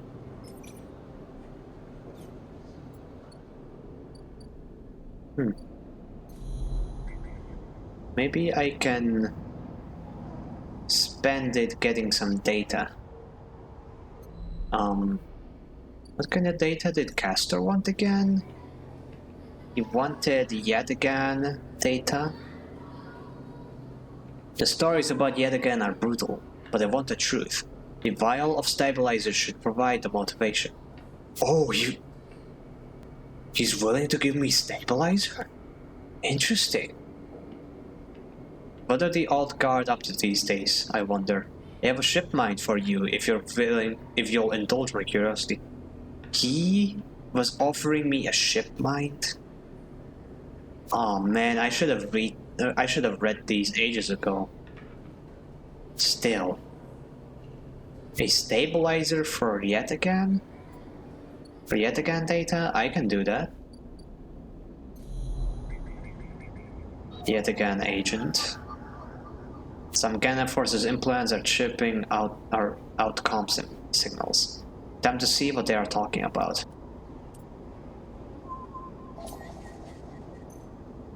Extracto data. Nice.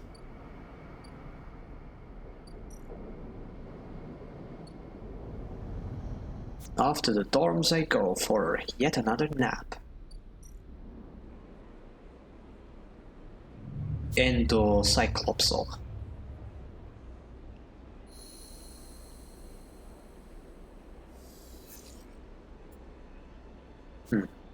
Yeah, I'm gonna need to get some stabilizer after this. After this cycle. But those are very good die. I don't need to re-roll them today.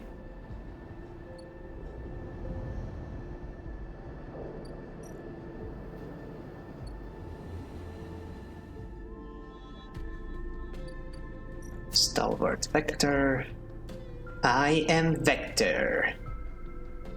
I have size and direction. Wait, no, I have magnitude and direction. Oh yeah. I don't know actually how it's translated, I just know it in my own language. That's something along those lines. Starto actiono. Okay, nice. If I use this, it's positive and neutral. Nice.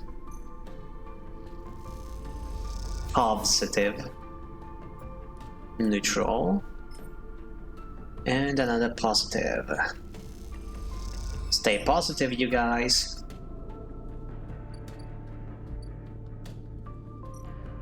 Okay, back down the card I go.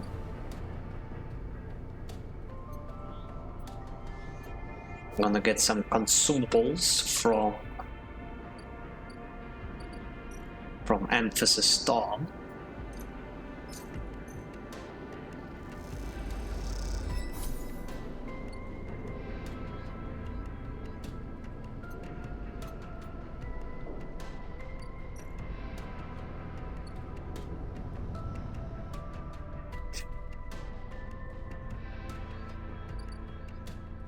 And I'm going to consume that capsule. Injecto, stabilizero. And cycle.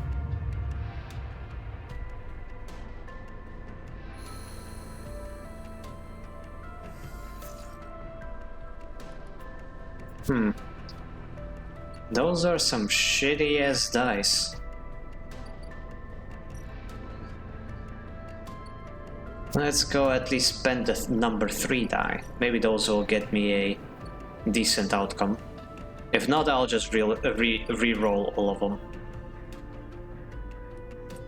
Okay, and number 3 die. No. I am not going to accept a potentially negative outcome.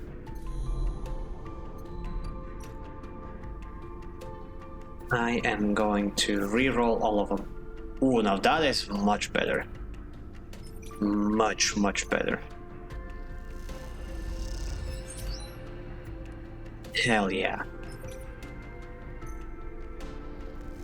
Number 4 die should be enough now. And it is rigged and ready. Okay, 3rd time's the charm. The atmosphere in the airlock is euphoric.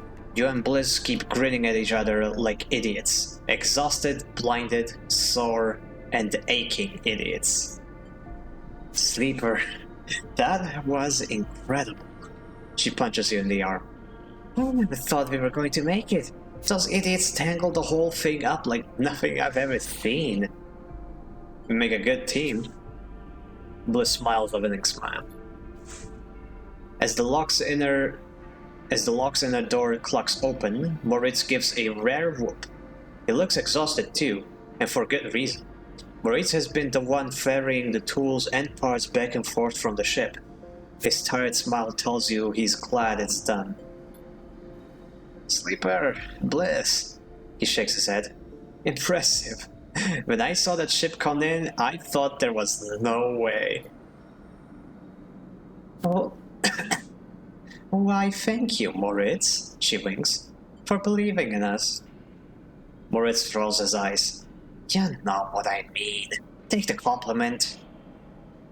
He shoulders some of the gear that came back in with you and Bliss, and heads to the racks to stow it. Bliss turns to you. I think you should be the one to do the honors. She nods at the ragged-looking console that Moritz assembled. I don't want to jinx it. She smiles, but you can see she is genuinely nervous. Oh, don't worry. I'll stop worrying when the chits are in my hands, and I'm giving them to a gimbal bartender. You glide over to the console and check the screen. It takes a second to see what you are doing through the flickering, cracked display, but then, after a moment, you see the accounts. And there it is, almost 1,000 Creo, set in the base transfer account. Well, Bliss calls. Have we been screwed yet? It's there. Bliss kicks off from the floor and spins up into the bay, shouting as she does. The noise takes Maurice by surprise, and he knocks a rack of parts, scattering handfuls of metal fixings across the bay. The sight is quite something. Glinting steel catching the work lights like glitter. Sorry, says Bliss, grinning when she comes back down. I needed that. She kicks off and joins you at the terminal. Moritz even managed to sell that produce. We made a tidy profit. Eventually. She laughs. Here. She looks and she loads a stack of black chits into the terminal and transfers a chunk of the Creo to them. This is your cut. Bliss hands you the chits. Thank you for believing in this place. She looks away and smiles. Even when I could. When you first met me, I was on the edge of giving up. All it would have taken was one more push, but now this place is sparkling again. Work is coming in, there are funds in the accounts, even Moritz is a spring in his step. She looks over at him, happily racking up the tools. That's because of you. She punches you in the arm. He likes you. He's a good kid. He isn't bad, is he? She leans in closer. You know he came looking to rob the place? I gave him a job instead. She laughs. Don't tell him I told you that. I just thought it might help you understand the kid. Maurice turns to look at you, and both Bliss and you awkwardly wave. Maybe it's time to change the subject. Well, are you going to be okay? Me? Always. She looks away. From here on out, it's going to be a little easier. I'm going to look for some component contracts, stuff that will keep us inside the bay, not out in the black. No need to risk our necks if we don't need to. You want to cash out? That's fine. But there will always be work for you here when you need it. I appreciate it. She smiles and then, out of nowhere, quickly gives you a hug. She steps back and glances around reflexively. Take care, she says softly. You too. You turn to leave. And Sleeper. Yes? She smiles. Don't spend it all at once. Shit, 300 shits. That is the biggest payout I've ever gotten. Ankita gave me like 200 shits. This is a lot of cash, wow. Awesome. And a skill point, that was the end of the quest line. Awesome. Gonna put it into intuition and boom. Man, I might have a fully leveled character by the end of this series. I have a lot of points.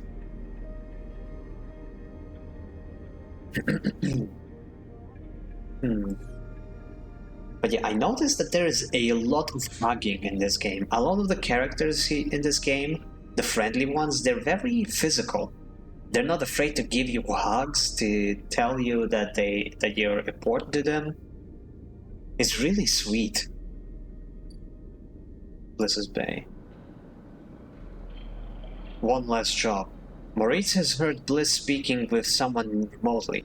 Is there another job coming in? Ooh, interesting. 6 cycles later, okay. Component repair. The Bay is taking on low-scale repair contracts now. Moritz is happy to offload some of the work to you. Oh, Moritz.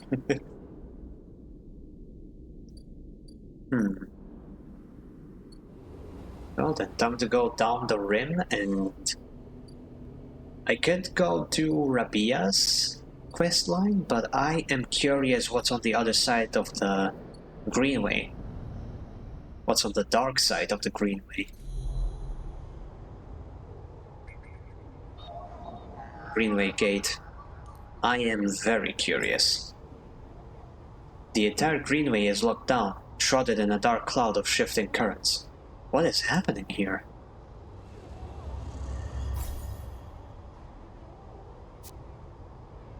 Question marks.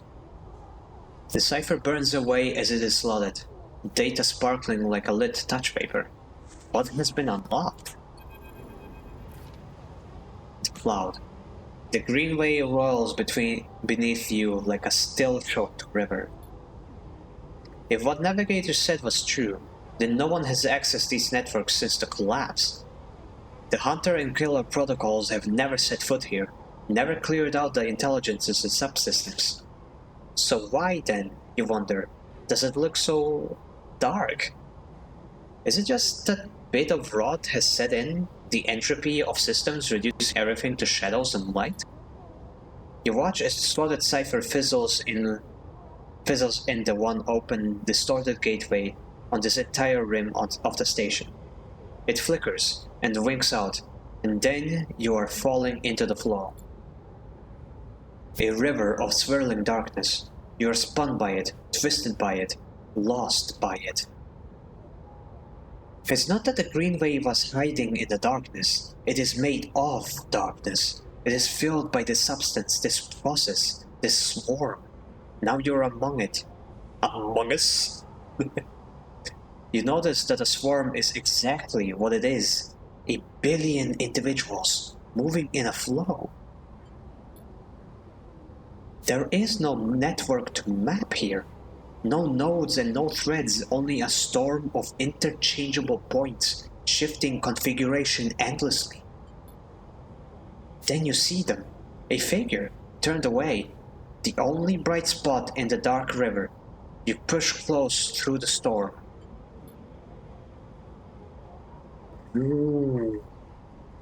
Gardener, ingrown from administration. Oh, farm administration. They are facing away, at least you think so. They are so fractured, so overgrown that it is hard to tell. Even from this distance you can see their flesh is moving, flowing. You watch silently as they stoop and reach down. In their hand is a dark shape, and within twisted fingers they press it down into the loan of data beneath them, pushing it through this trembling soil. Then they move away, go a little further, and repeat the process, as if they were sowing a field.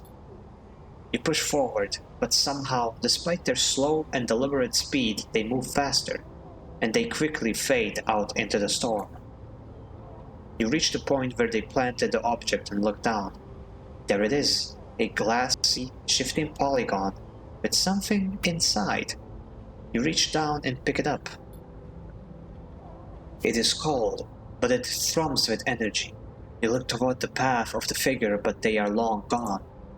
When you blink out of the cloud, back to the leaves and the dappled light of the Greenway, you hold a seed in your hand. Holy crap! The gardener! That is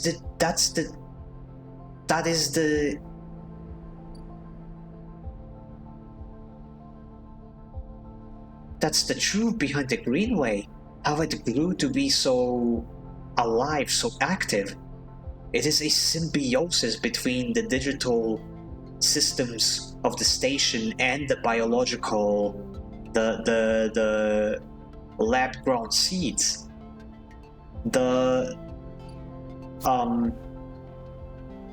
What's her name? Rico, right. Rico mentioned something about how spores and like seeds gotten from the greenery will not grow outside of the greenery, even though the conditions are the same.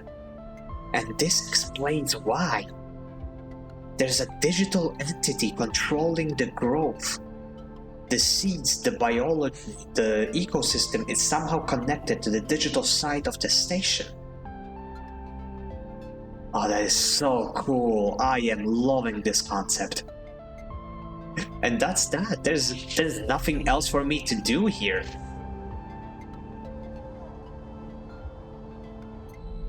Oh, this is cool. I'm grinning. I am grinning ear to ear right now. I have not stopped smiling since I got to that place. This game is awesome. Oh, we got an ad break. But it doesn't seem like anybody's here anyway, so I think it is safe to continue with our tasks. Actually, let me see my side quests, because I've done quite a few. Enter the Greenway. Find a nurturing grow bed for the seed. Wait, what? Oh! Oh, the quest hasn't finished! Now I need to enter the Greenway. The network and systems of the Greenway have been cut off since the collapse, but could be growing within them. Unlock the Greenway gate. Find a nurturing grow bed for the seed. Oh. It's in the HIPAA labs. But I'm guessing I need to continue it. Oh, here it is, gardener's seed. A seed. You need to find somewhere safe to plant this gift. Well, it seems I need to continue this quest to be able to do that. Yeah, okay, I've got more stuff to do now. Flotilla aid. Right, that's the DLC. I'm gonna do this later. Get to know Amphis. He wants some Matsutake caps. Grow mushrooms. Mushroom ads. That's the one right here. Clear the aviary. Right.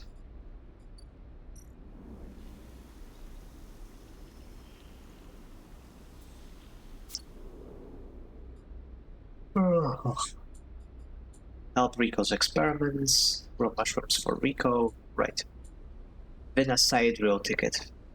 I'm not gonna do that because I don't really want to leave the station. And work for Rabia. Okay, I've cut down my quests quite a bit, I think.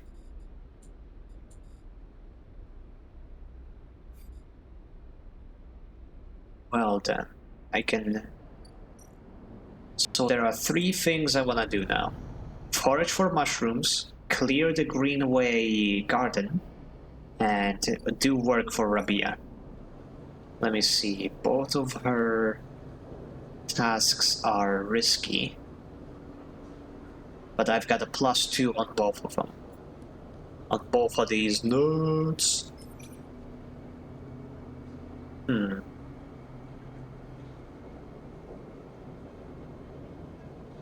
Fuck it. Positive outcome, hell yeah. And I got energy too. Nice. Okay, now let me see what roles are for the mushrooms. Collect spores, forage for fungus. The funky fungus. But yeah, wait, isn't there a place to get Matsutake caps? The aviary. Clear the overgrowth. Sunlight refuge, sunlight refuge. Oh, this is a good place to spend my low rolls. Okay. Farm stacks. Work for the stacks. Steal the harvest. Barter for food.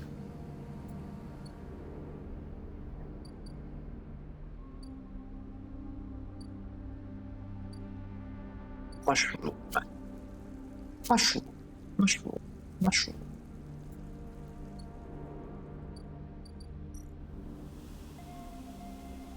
Floating bodies. Rico needs mushrooms grown in the aviary to study. She'll accept Griole caps, but Matsutake caps are better.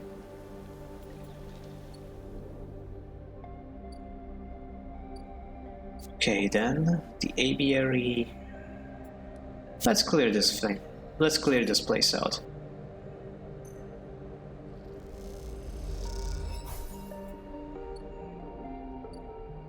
I'm gonna use my six-sided die on Rabia, because these are actually risky rolls, potentially risky rolls.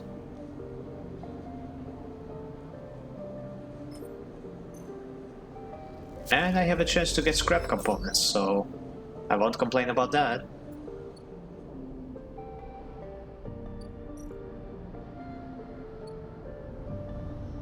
Okay, time for another nap. Oh, me.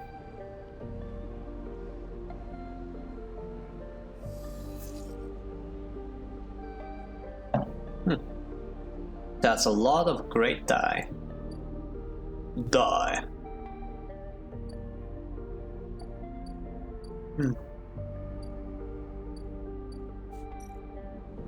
Okay, let me just spend the low-level die right away. Die.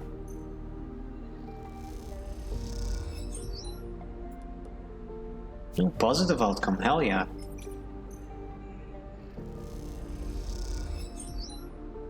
Another positive outcome.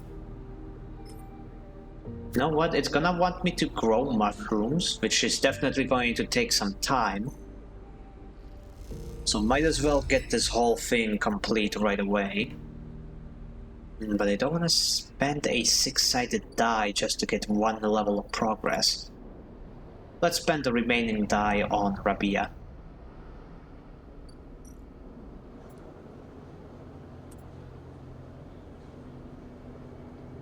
This will get me energy.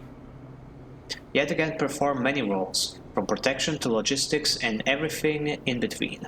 You never know what you may have a chance to face on patrol. Get me some energy, lovely. And get me some scrap components.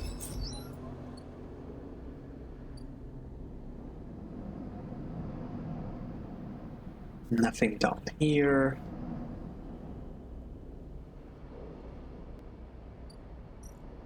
Time to go for another nap.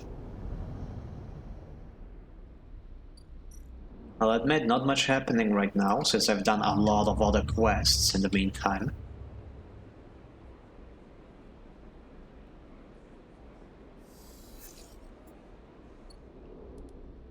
Six, 5, 3, 4, 2. Wait, 2, 3, 4, 5, 6. Oh man, if there were like 6 die, I could have like all of them. Oh well. So first the aviary. Level 2 die, surely this will work. Neutral outcome, perfect. The aviary is complete. Now I need some spores. Fungal beds. The moist corners of the aviary make the perfect beds for the spores. Once they filled, they can be let to grow. Alrighty then, mushroom grows. Collect spores. Spore. The video game.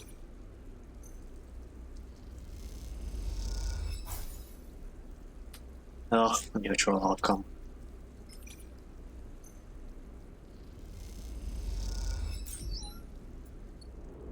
Yeah, I only need a 3 anyway. Aviary. Have your spores.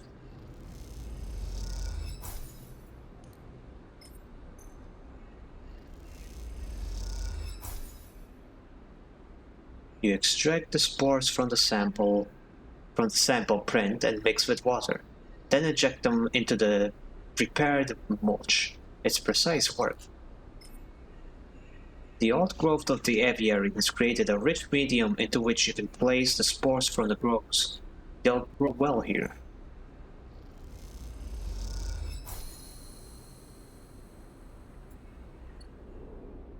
Okay, now I wonder how long it's going to take to grow. 4 cycles? Ugh.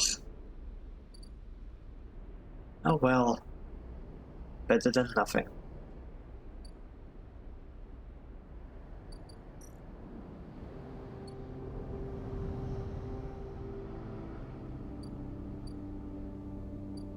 Now then, Rabia's office.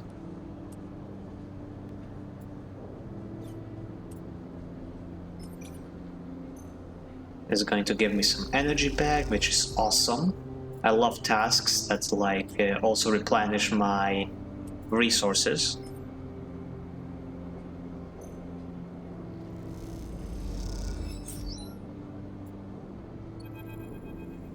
Oh, low end.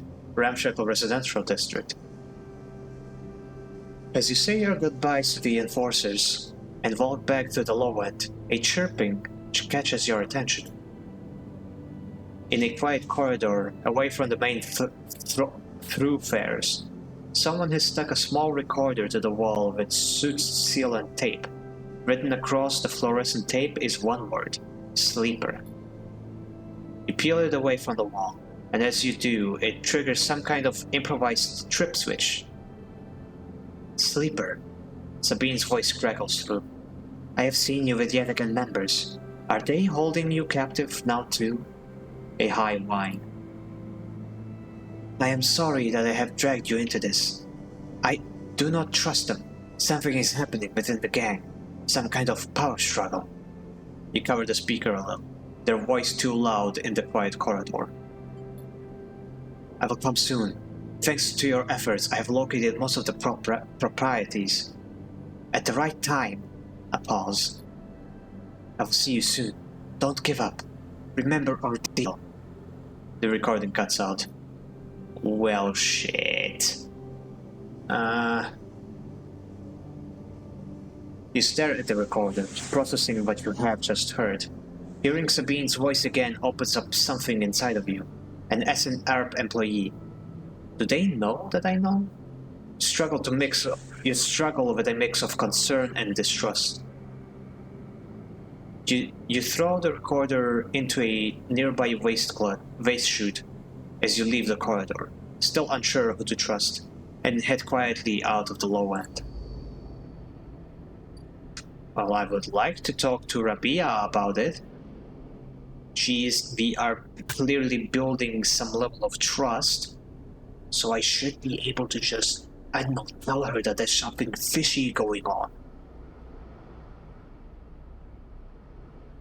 Like, if she doesn't trust my data, or Sabine's data, I could just give her the same sources that we have used, so that she can make her own conclusions. But no, that would make too much sense.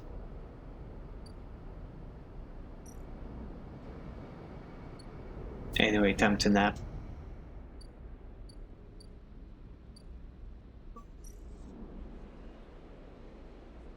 Enderu Saikaru.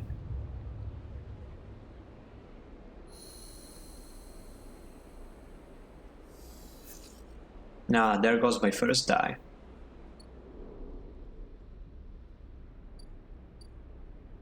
Okay, the mushrooms are growing, that's good.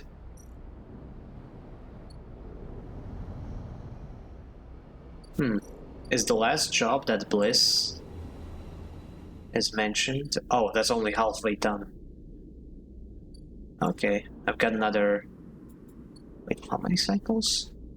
I've got another 3 cycles to mull over.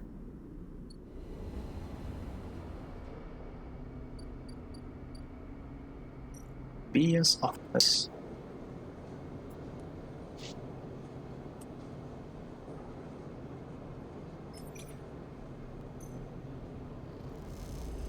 Collect tides. Do tides not take my form? As Oryx would say. Oh, let's use another 4-sided die. Die. Oh, that got me... Oh, right, because it's an engage action. I can get that stuff from it. Okay.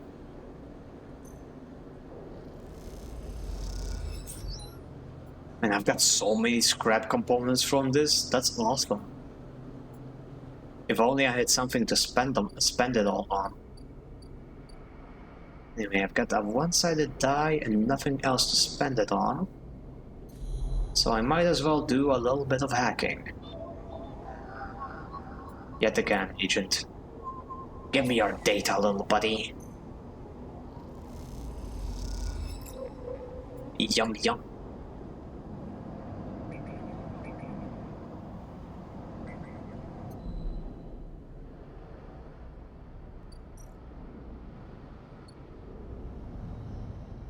How many of those do I have? Oh, only 2. Not a whole lot, but oh well.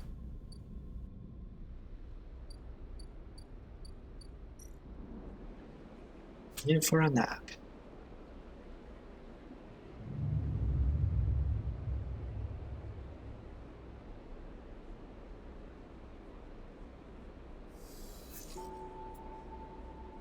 Oh, these dice are not good. These dice aren't good. But I have a very high bonus, so it shouldn't be that big of a problem. That big of a deal. I have a +2, yeah. Okay, let's patrol the ward. For a chance of energy. Energy. 1 energy. Good enough. And let's re-roll the other 2.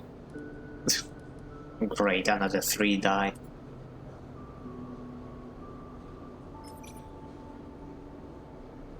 But this should be good enough.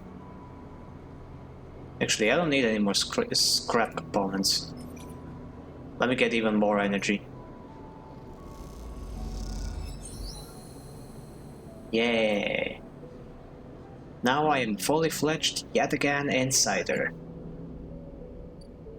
Rabia. This time you meet inside of Rabia's office, although now that you've seen it, office seems like the wrong term. You find her stood in an almost bare, shadowy unit, midway through a sequence of stretches. There are 2 low stools and a terminal in the corner, but it seems that most of the space is taken up by a heavy punching bag, rubber matting, and a stack of weights. Yup, she's a tough one. When Rabia turns to greet you, you realize she is missing an arm. The prosthetic she usually wears is set in a cradle next to the terminal, a web of colored wires running to it. So it is a bionic arm. That is so cool. Updates, she says, noticing you looking where the artificial arm usually is. Nothing to worry yourself with. Of course. Says Rabia, gesturing to the 2 diminutive tools. You both settle on the stools, Rabia crossing her legs on top and sitting straight backed. She had told me you have been doing the rounds, collecting tithes, patrolling the ward. She smiles. Some of the enforcers are impressed, and I hear you handled a few difficult circumstances. Nicely done. I wanted to help. I wanted to see for myself. And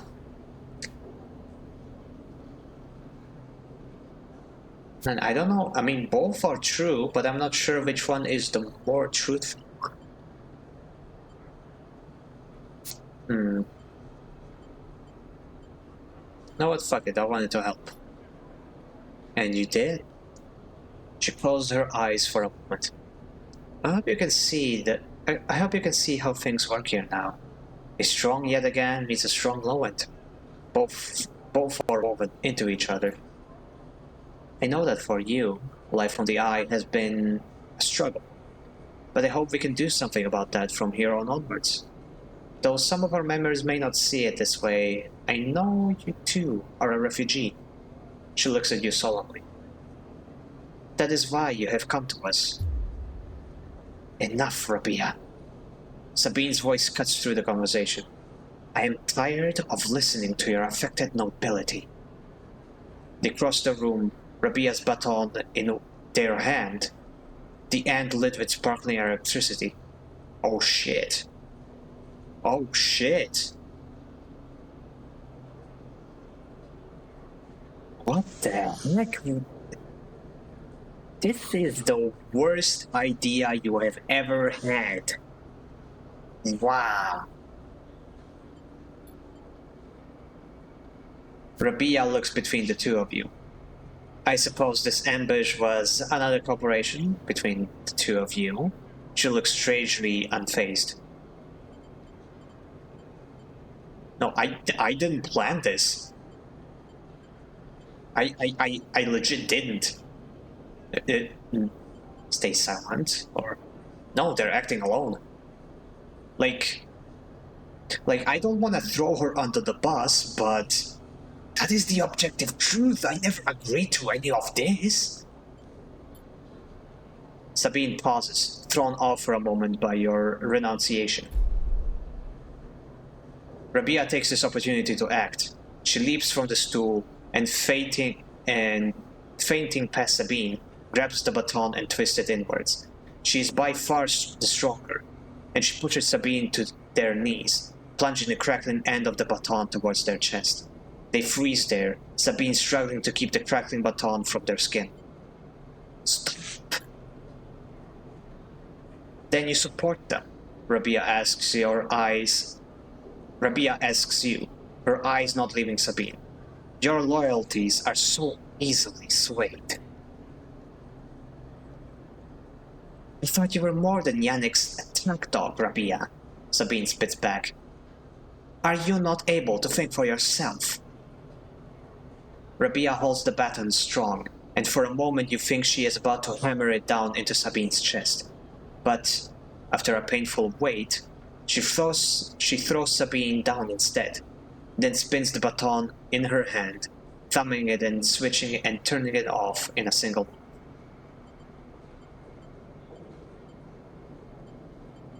Rabia, explain. They both look at you, each still catching their breath, as if they had forgotten about your presence. Explain what? At the moment I call my reinforcers, will calm down here and take them away. Rabia cracks her neck.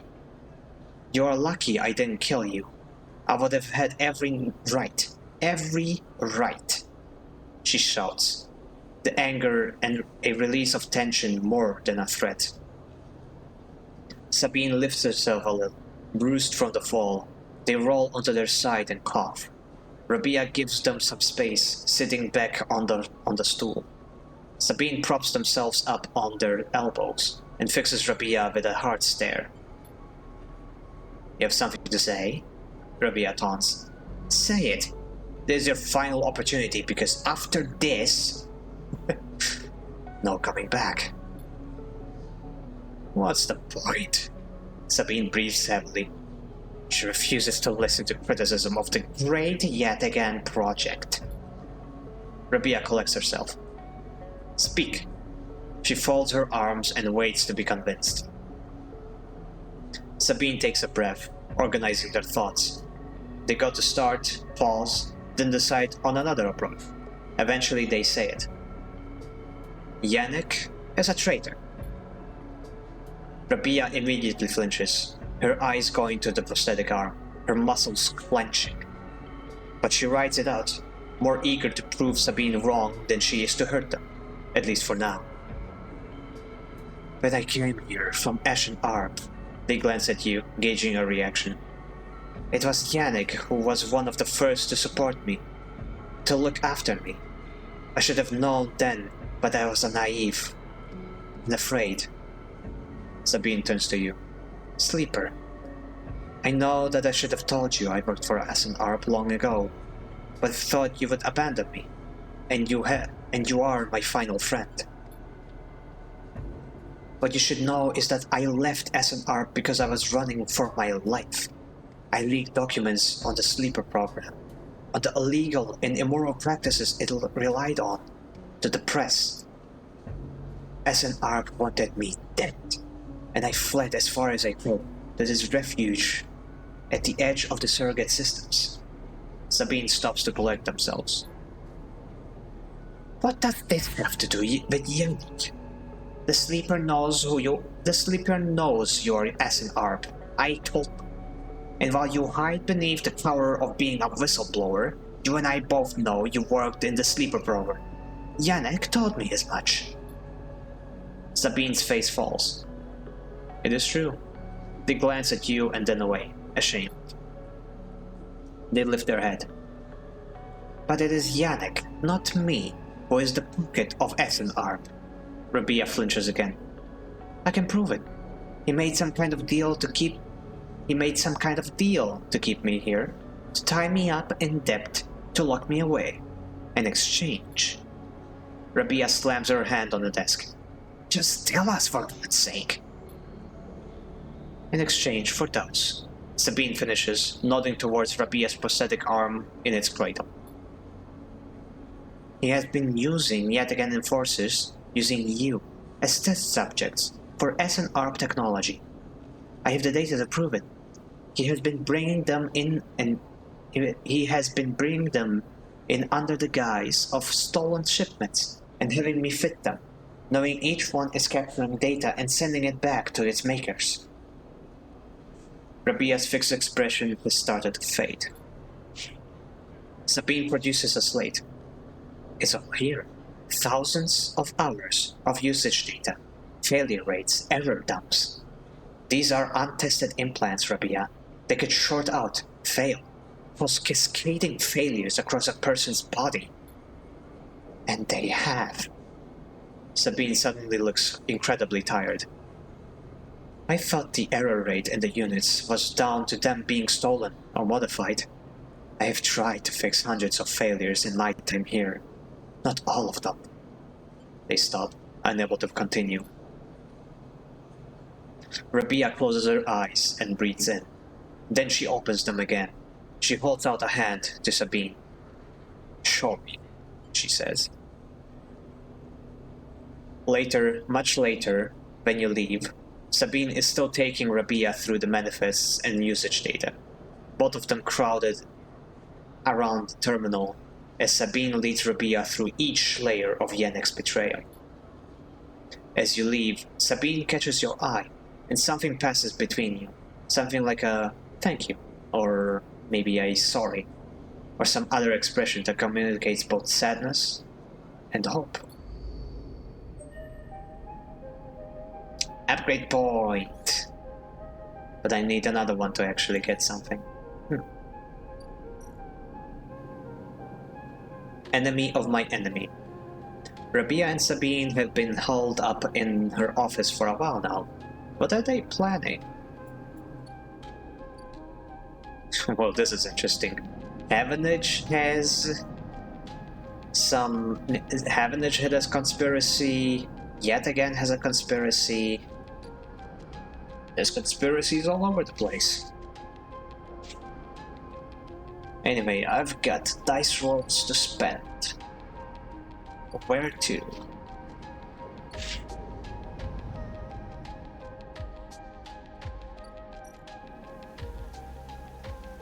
I guess I could get some Briole samples and give them to Rico.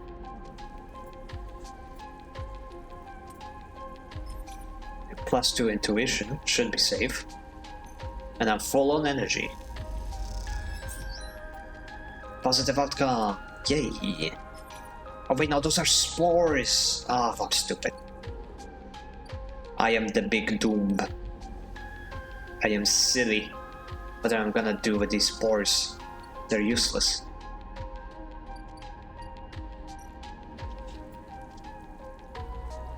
Forage for fungus.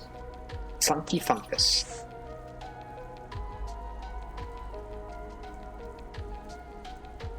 No risk, no gain. No risk, no rain. Neutral outcome. Phew, okay. But I got no mushrooms. At least I didn't lose anything. Well, time for a nap.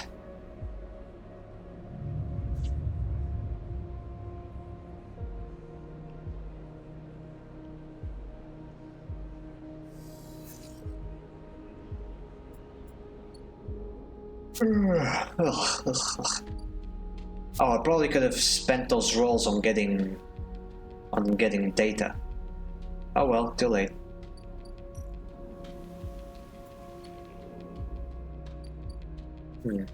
One more turn until the aviary is done. In the meantime,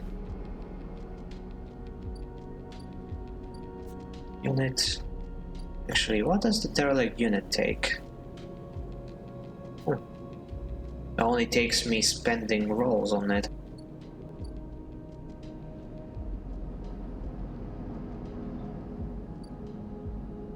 Scrap freighter, the battalion.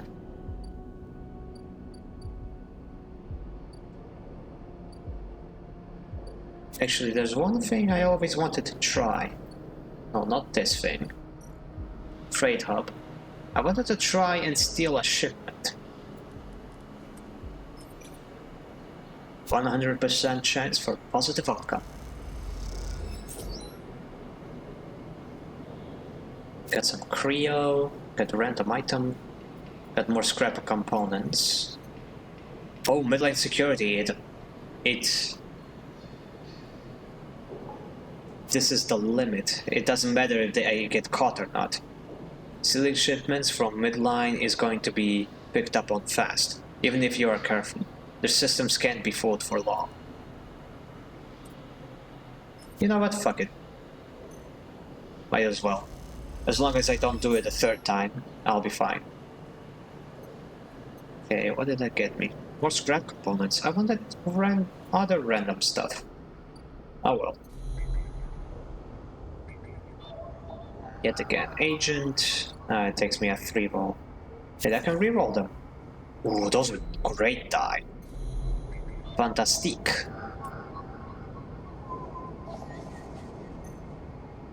Extracto. It has 3 pieces of yet again data. Only need 2 more, and I can sell it to Castor for an ampule. That's gonna be great. Great.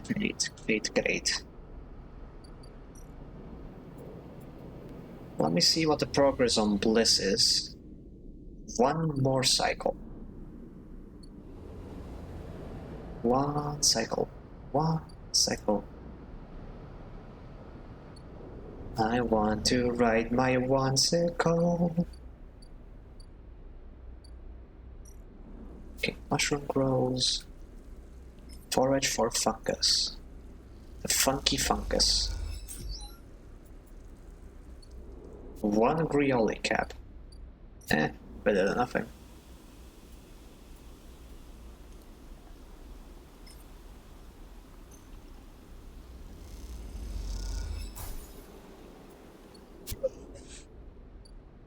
Okay.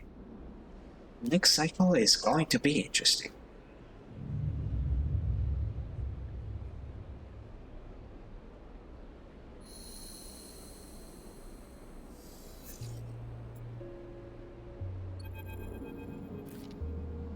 Moritz!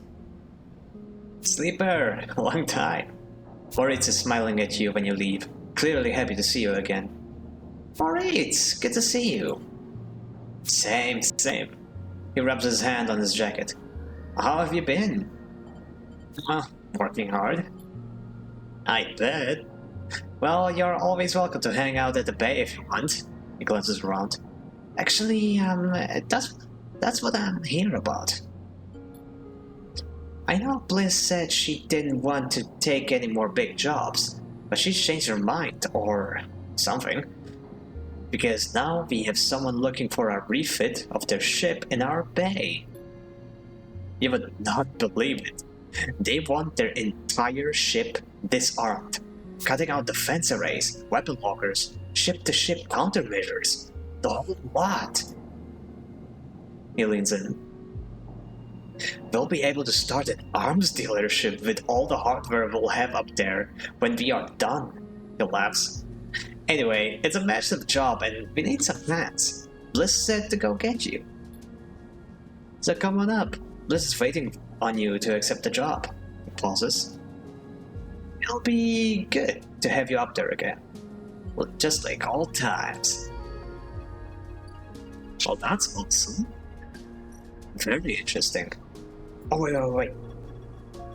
The aviary. It's finished.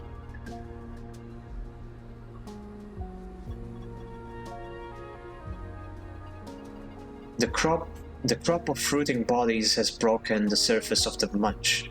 Once harvested, you'll have to grow more. Wait, I need to spend dice on this? 2 random rare mushrooms or creole caps.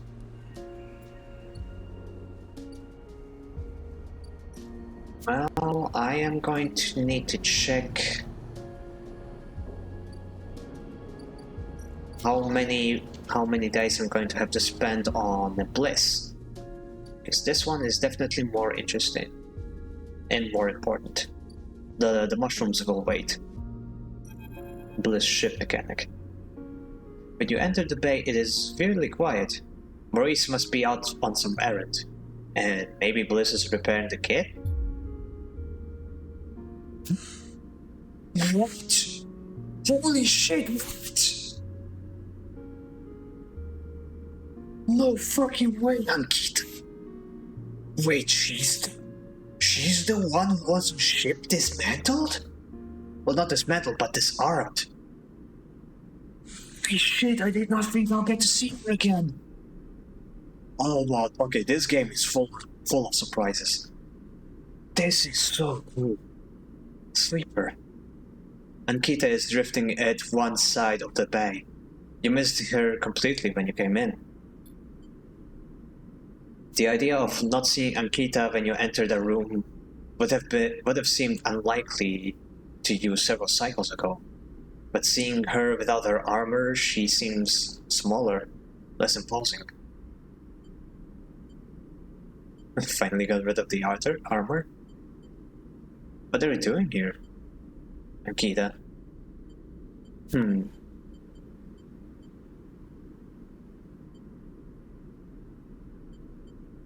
Well, what are you doing here is too confrontational. Saying Ankita is respectful, but it still seems cold. Finally got rid of the armor sounds funny, but knowing this game, it could also be, I don't know, rude? Not sure. But it might be more interesting.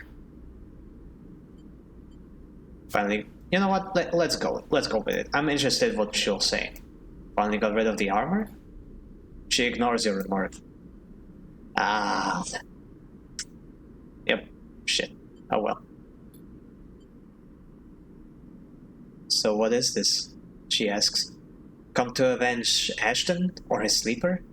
Or just looking for another payout? Her anger is familiar, but quieter than before, restrained.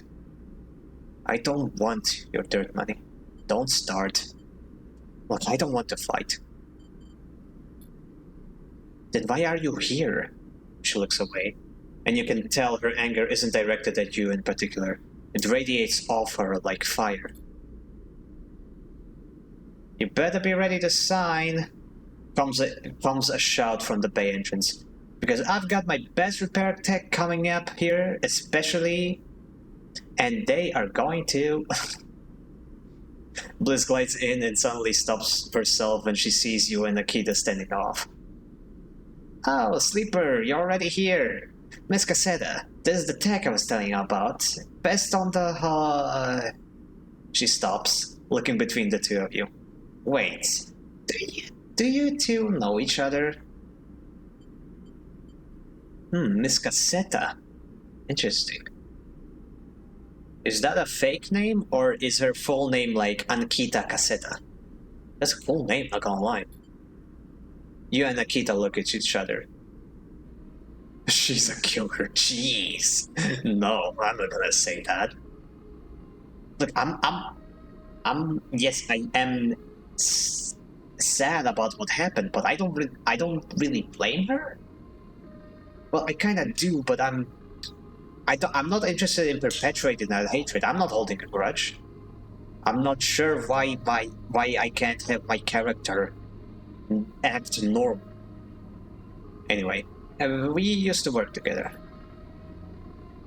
Bliss squints at you before continuing. Bliss produces a slate. Now, Miss Caseta, if you'd like to sign our damage waiver here, and we can start on the decommissioning. She looks at you.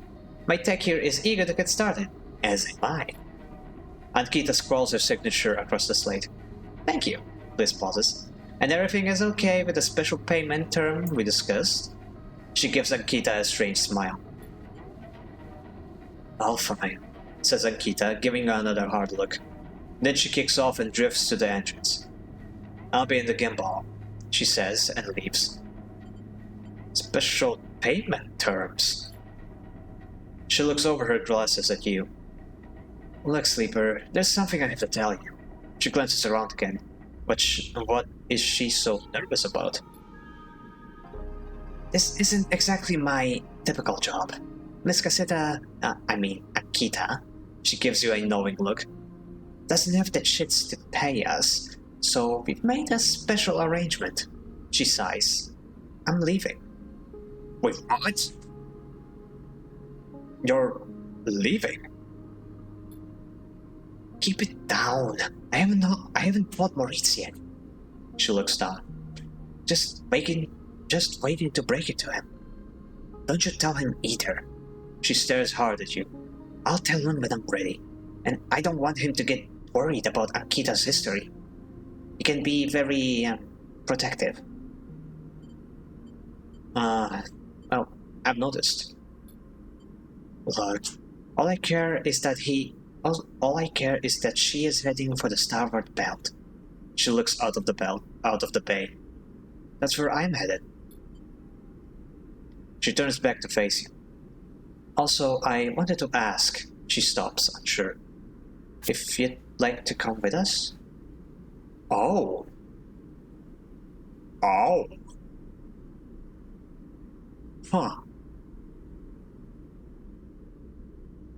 I mean, this is technically what I wanted. Like, I want... Oh man, this game has a way of just looping around on me. Like, the moment I started doing Ankita's questline, I was like, oh, this is gonna be cool. We can have like an ending where I get like become like part of her crew and stuff. We'll be bounty hunters, fun stuff. And then the questline ended, and I was like, that was like one of my major complaints, that the questline ended in a way that seemed, premature. Like I couldn't get the thing I wanted, and it didn't even give me like a good enough reason why I can't have it anymore. Like if it was Disco Elysium, I could at least ask, like, hey, why can't I have that anymore? But no, the game knew. The game knew what was going to happen, so now it's giving me the chance again, but... I'm actually, like... It's funny because now I'm hesitating, because I've got great stuff going on this station. I would honestly, like to stay here. But, I wish there was an option to say I'll think about it, because I don't know all the details about this arrangement yet. Like, there's a chance that this won't be like a permanent partnership. Like, once we get to the destination, we will go our separate ways, and I don't want that. I want us to be a crew. And what a crew it would be! Ankita with, like, being the captain, the badass mercenary, Bliss as the engineer, and me as the funky boy.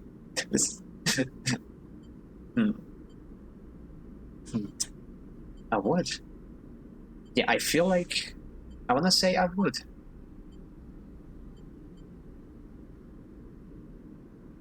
I am genuinely interested in this.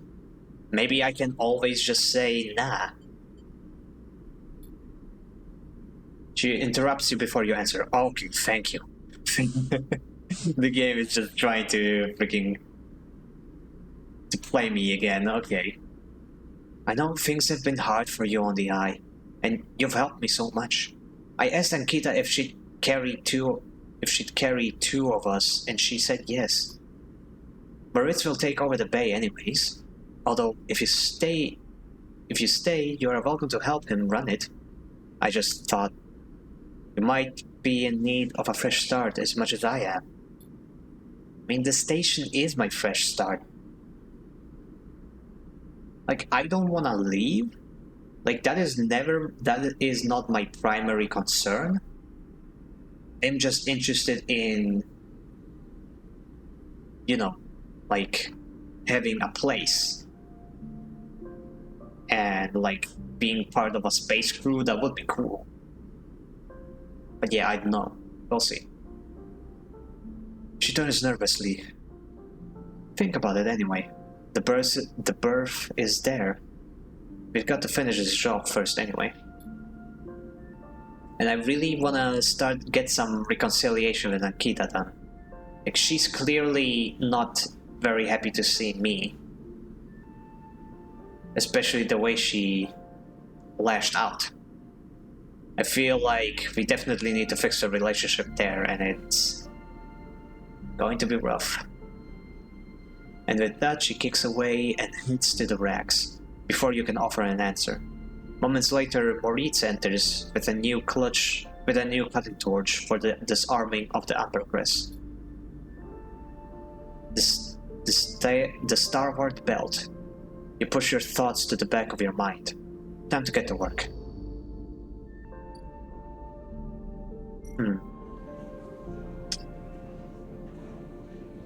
Said she's at the gimbal. Okay, the Ambercrest. There's no time limit. Refitting the Amber. Once this job is ready, you better be ready to make a fast decision. Stay with Moritz or go with Ankita and Bliss. But I wanna... Maybe if I make a little progress, I'll get to talk with Ankita more. So let's just do a little progress on it. But there doesn't seem to be a time limit, so I can just keep it perpetually, like, almost finished. And then I will... then I will make the decision once I've done, like, all of the quests I'm interested in on the station. Maybe then I will be able to, like, choose my ending proper.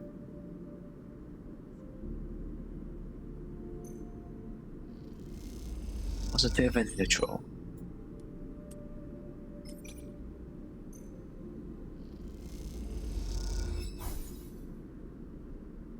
You move the fused torpedo warheads into the bay, trying not to think about what Ankita used them for. And this game tries to make it seem like she's some kind of monster. She made a mistake, yes, but... yeah, I don't know. Ankita wants it all out. Weapons, countermeasures, torpedoes. It would be a risky job if you didn't know the Amber so well. Yeah, like, she is disarming her ship. Her bounty hunting ship. She wants to leave the mercenary life behind. It's... I don't know, honestly, I think it's admirable. It's nothing to shun her over.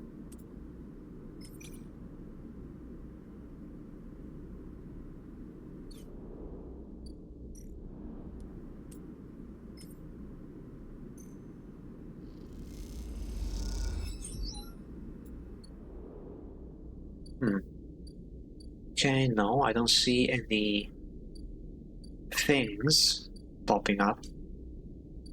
Maybe Ankita will, like, show up at my door, who knows. but I do feel like there should be more, just more conversation between us. If they're giving me such a big decision to make.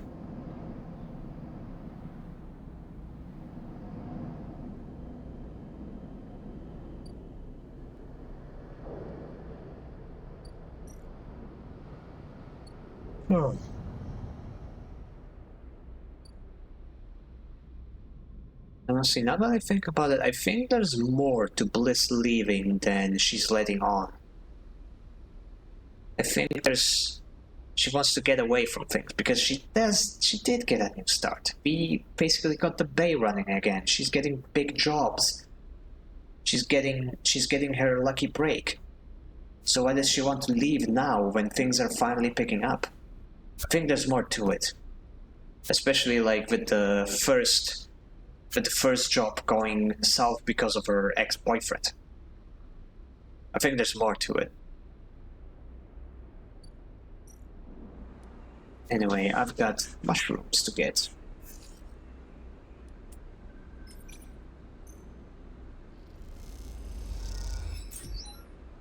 Two random rare mushrooms. Matsutake caps, hell yeah. So... Anthus wanted some, right? Let's see, let's talk to Anthus.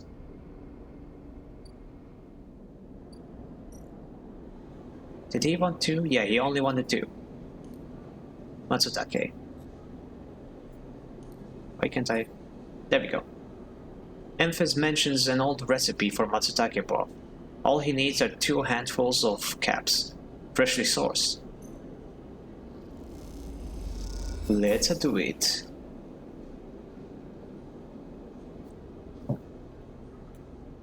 Now it's gonna take him a while to make those, isn't it? 3 cycles? Really? Who cooks a meal for 3 days?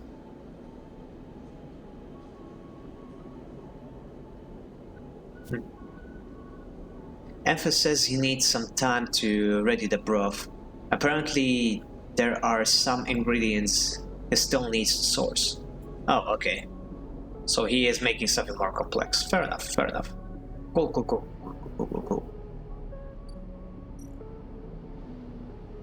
Oh, right, I'm hungry. Should go get something to eat. Wait, can I still buy food from him?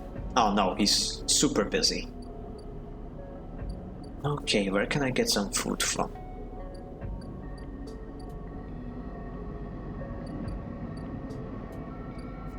Container, Havenage.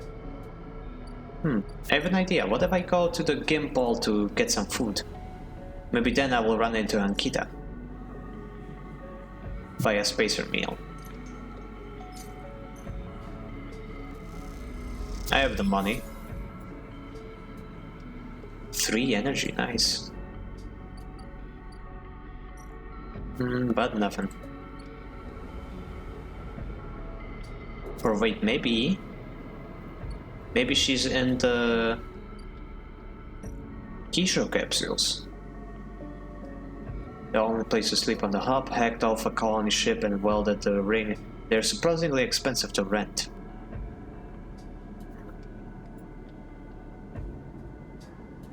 I'm not really sure what the point of this is. Because I have 2 places to sleep now. 3 if I renovate the apartment.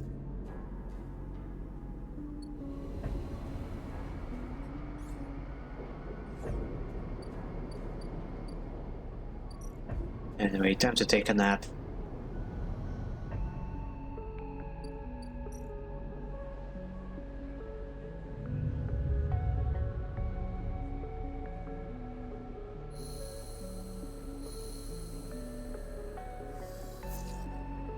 Those were 2 sound cues.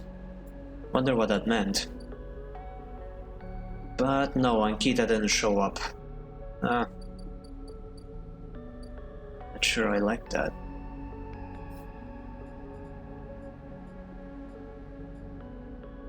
The side reel ticket, it's the Greenway. Build a home. It's not even a quest. Oh yeah, I think I know why it's not a quest, because it's an ending. So yeah, I better not do that.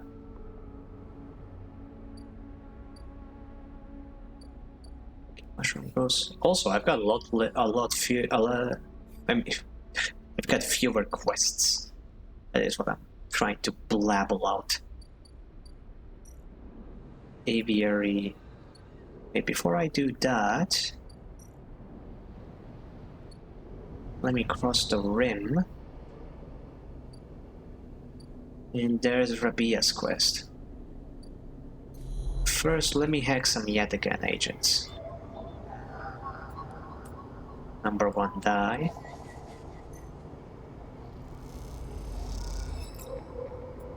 Okay, I only need 1 more. And then I will be able to buy a new capsule.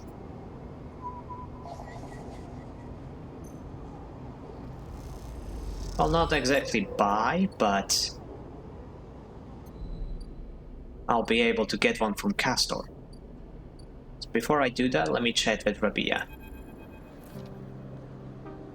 As you enter Rabia's office, you hear voices. Is that Sabine? You push open the door. Sleeper, good timing. Rabia calls out as you enter. I wanted to introduce you to someone. The man is standing at the center of the room, speaking quietly with Rabia. He turns as you come in. Meet Yannick. Huh. That is not at all what I expected. Not gonna lie, he absolutely does look like somebody who would betray the gang. Yet again, elder. Sleeper, he nods. Been hearing good things from Rabbi. He smiles an easy smile. Good to meet you. Likewise. He waves a ringed hand. Now, Rabbi, where were we? Actually, Rabia places a hand on your shoulder. The sleeper was what I wanted to talk to you about. She doesn't spare you a look. What's going on? Okay then. Yannick tucks his hands into his pockets. Go on. I'd like to recommend them to your ward. A tiny pause. They have shown themselves to be a capable ally here on the spoke side, but we have more than enough to run on our territories. I heard the main block is proving more difficult. Yannick leans forward, slowly. It's a mess, Rabbi. He waits, his tinted glasses shimmering despite the lack of light in the unit. I can use them, he suddenly decides. Rabia smiles. Good to hear. I can immediately... Yannick cuts her off with a raised hand. 1 second. He steps one surprisingly light step closer to you. You're eager to work, Sleeper? Yes. Yannick nods his head as if listening to music. Okay then. You suddenly are unsure if he is talking to you. That concludes it. Yannick pronounces.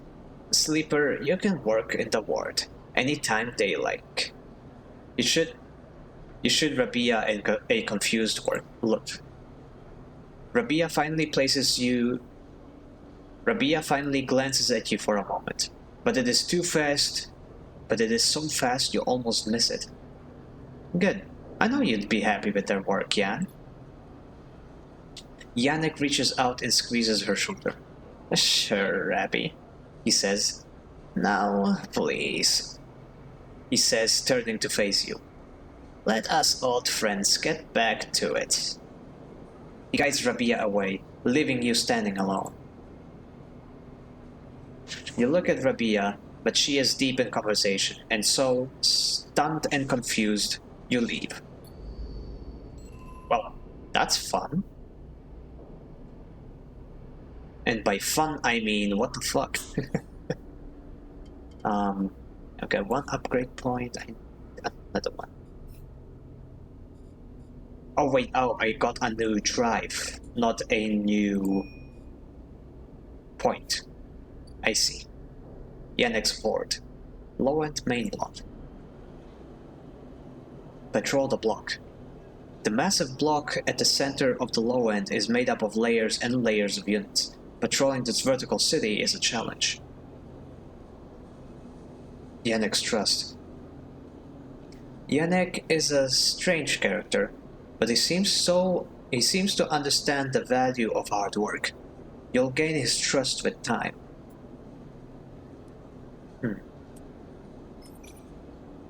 Well, they want me to spend the dice. I shall spend the dice. Goody goody. Oh, we got another ad break. Oh, we are already 3 hours in? Okay, I might end the stream soon. But not yet. I'm just gonna do a few more things. First of all, I'm gonna get the yet again data to a certain funky little guy who gets me a vial of stabilizer.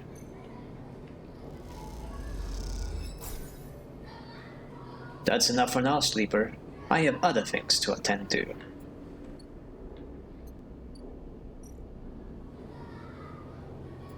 Nice. I got a capsule, hell yeah.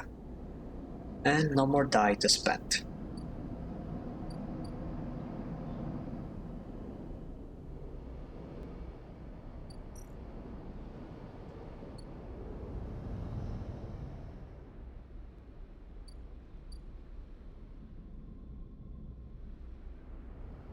Actually, let me go up and see if there's anything new in Akita.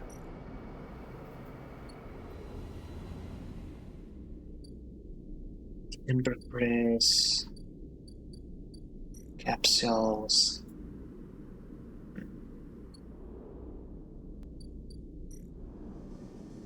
Now I'm curious. Maybe too curious. Maybe this is going to be a waste of money. But like, there has to be a point to this. I'm going to rent a capsule.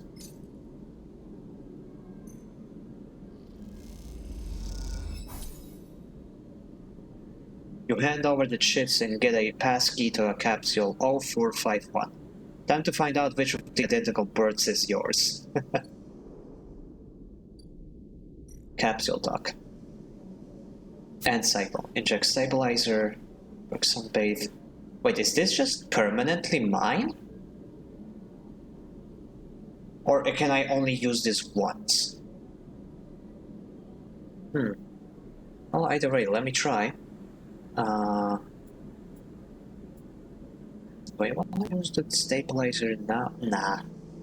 I'll use the stabilizer once I'm down to 2 dice, or about to go down to 2 dice. And as this I call.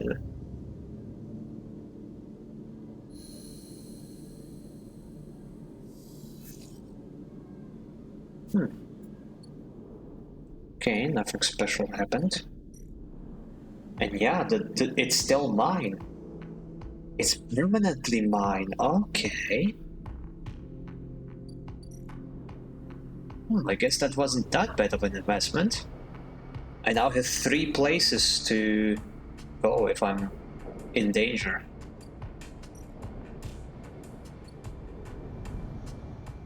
Just the greenaway, aviary.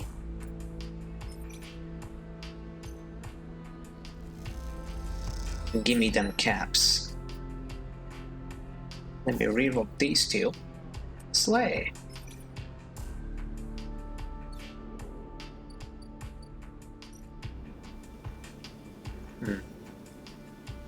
Club head? The hell is a club head cap?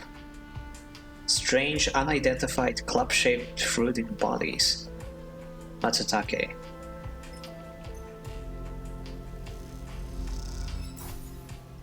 Oh, that's a lot of stuff.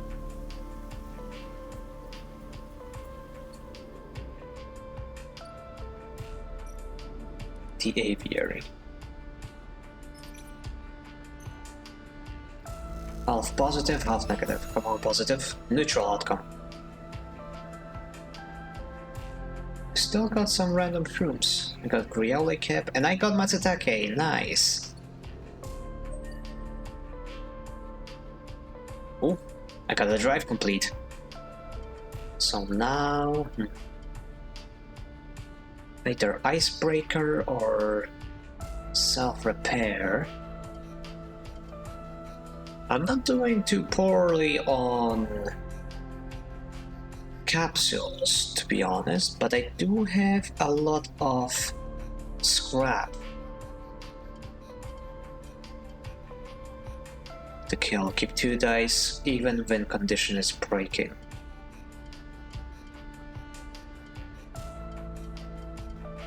Know what? Let's put it on self-repair. Like now I pretty much have other ways to sustain myself. I don't have to rely solely on capsules. Now I have 1 more 6-sided die, but first I'm gonna give her some of those caps.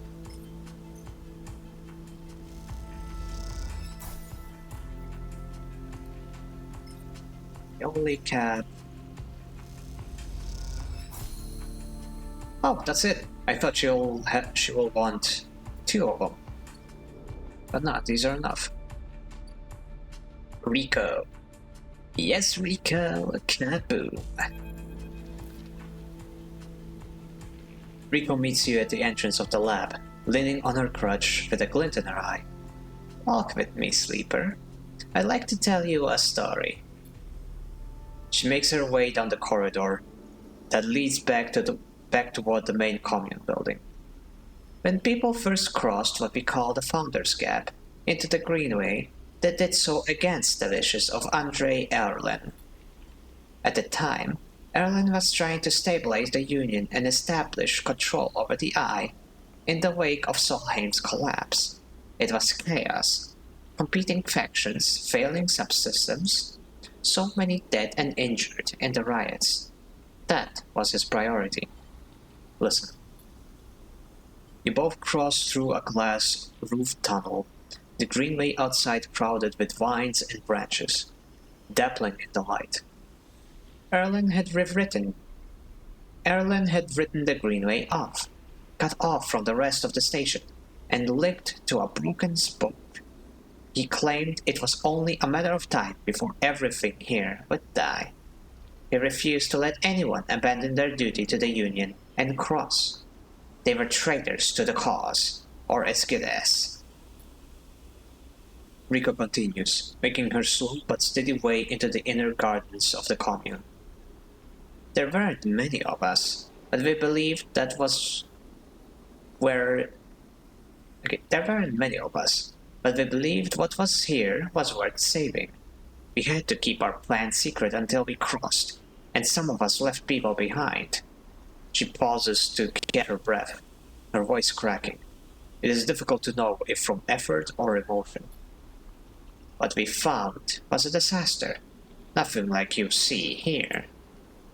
Half of the greenway was leaking oxygen into space, the plants flash frozen. The other half was a swamp of leech, as decaying matter clogged every system. We worked hard, we lost good people, we cleaned up and closed up, and it was never going to be enough. After many, many cycles, we all knew this place was doomed, but we kept on working, talking less and less, because we couldn't face it. We all developed a death wish. If the Greenway was going to die, so would we. But it didn't die. It did not. We crossed some invisible boundary, tipped from biological scale, and the Greenway started to recover. Plants flowered, crops sprouted. For the first time we reaped the fruits of our labor. Rico smiles, looking up at you. We thought it was us, that we managed to do just enough to end the cycle of decay. I thought we had saved this Greenway, Until today. You pass into the grow beds of the commune, rich with the hustle and bustle of HIPAA members planting and harvesting. For a while, Rico is quiet, and you both simply observe the hypnotic movements of the work crew, the eager chatter washing over you like a wave. Rico smiles to herself. I should have known, of course, that our arrogance was unfounded, but we needed to believe back then. We needed a myth to bring more people across the gap. You both move onto a smaller corridor, Rico following some direction unknown to you. What you have shown me is that, back then, the Greenway saved us, not the other way around. Tell me, have you ever consumed one of the matsutake or grioli caps you have been growing? That I have been growing? No. They can be difficult to prepare without proper equipment, she muses, but you should try them. After all, they were designed for you. Rico has a mischievous look. At first I thought it was the location they were grown in that made the mushroom from the aviary, from the labs, or from the grove different from each other. But what I have come to understand is that it is the person growing them. The matsutake and grioli caps you brought to me are totally unique, containing compounds never usually found in similar specimens in my possession. Many of these compounds aren't even digestible for humans, but for a sleeper like you. Rico smiles and she leads you into the internal garden of the commune, where the HIPAA members have planted species from all over the Greenway. Back when the tide turned, when the Greenway started to recover, we all felt something. A response. It was as if this place was not just alive, as a forest is alive, but alive in other ways. Communicative, responsive. We shrugged it off at the time, but now I begin to understand why. Rico stops and turns to you. This place is responding to us, adapting itself to us. It is growing fruiting bodies for you, for me. It is adapting, changing. It is, in short, displaying all the signs of sentience. The Greenway is sentient? Perhaps not the Greenway, but the ecosystem itself, or something within it. Rico sits on a bench within the peaceful gardens and gestures for you to join her. When you have been growing the grioles and the matsutake in the aviary, those specimens so familiar to the Greenway, have you discovered any others? Yes. Rico can barely contain her excitement. I should like to see those. Please bring me some next time you are here. You look around the garden, amazed at the sense of peace within it. Rico interrupts the silence. This is a species of mushroom that I haven't seen in years. It is dark, short, shaped like a club. We first found it in those early days when we were working to save the place. It was around that time that we started to lose our first members. They were succumbing to some infection. Some mold growing deep in the dark mulch that drowned this place. At that point, we thought we were lost. And then these mushrooms emerged from that same black mold. We tested them and saw that they contained some compounds that counteracted the mold. They contained an antidote. Of course, as a botanist, I saw this as part of the natural processes of the ecosystem, even if the time scale seemed absurdly short. But what I was wondering is if that antidote was a gift. Perhaps, if you are patient, you will receive your gift too, sleeper. Oh, I have. I have actually. Wait. What if...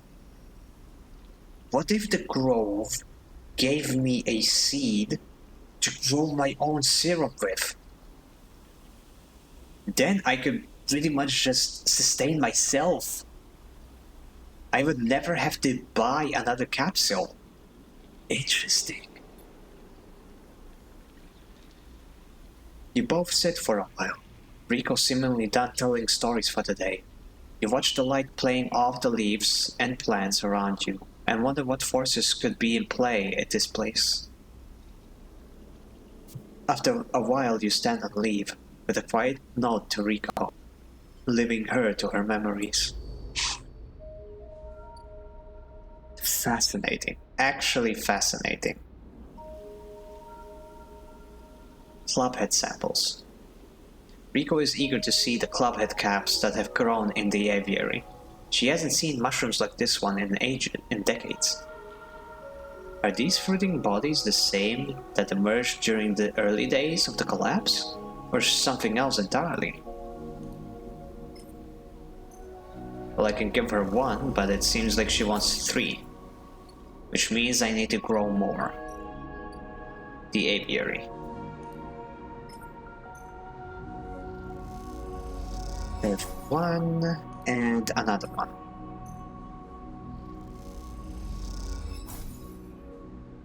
Now I need another spore, but I also need to spend my 6 die on gaining Yannick's trust.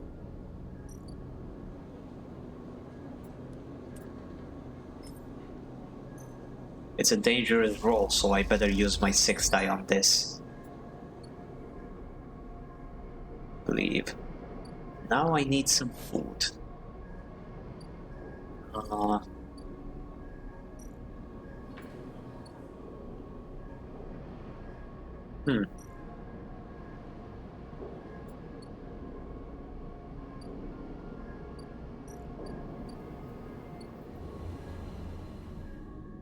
Seems like the gimbal launch is the only place where I can get food.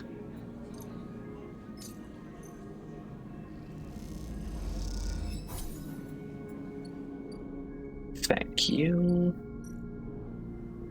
Back down I go.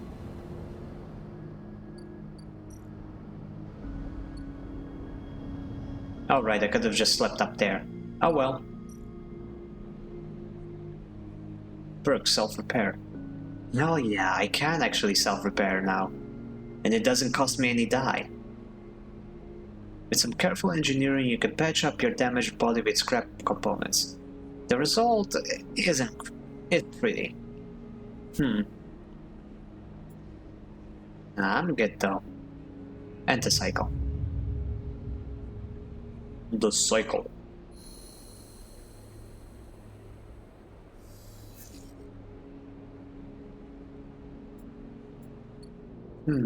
Okay, 3 dice. On the next cycle, I'm gonna need to use the capsule. Meantime, let me get some mushrooms. I need spores. Spore, the video game. Exactly 1. Exactly what I needed.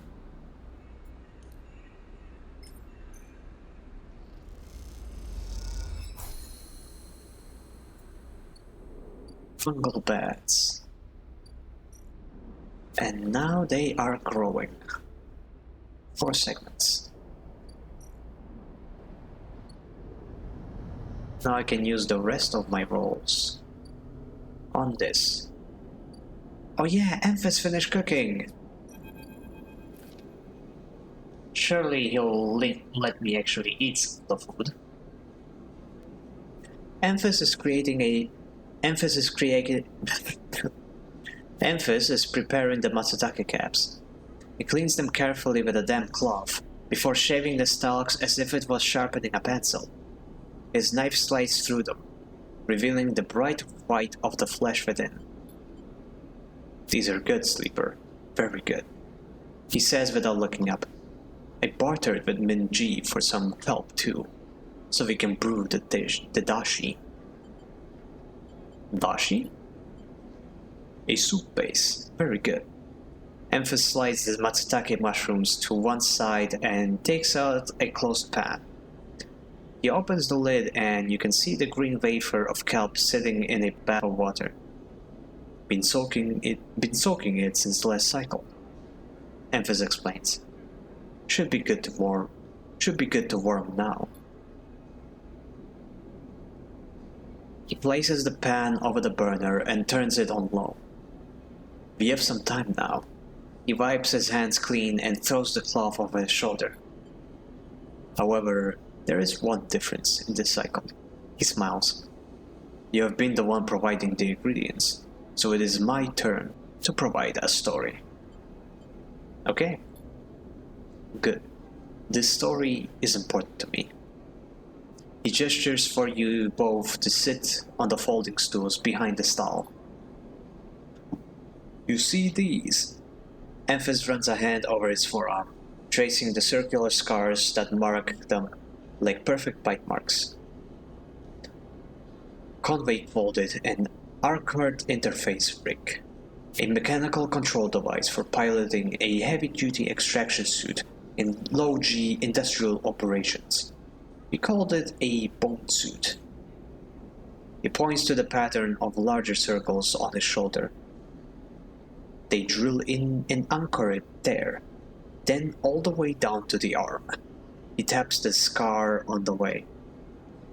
It maps mechanical movements to the suit exactly. A 1-to-1 mechanical replication. You swing your arm, a 2-ton arm swings too. You should have seen the recruitment vids. Strong people in even stronger suits, tearing through stone and scrap. Superheroes. Half my graduating year signed up, from company school to company shuttle. Conway from birth to death. He stares off into distance for a moment, fighting with the memories. The bone suits weren't good. The rate of failures was high, and failures meant arms torn off, anchors torn off, broken bones. Bad stuff.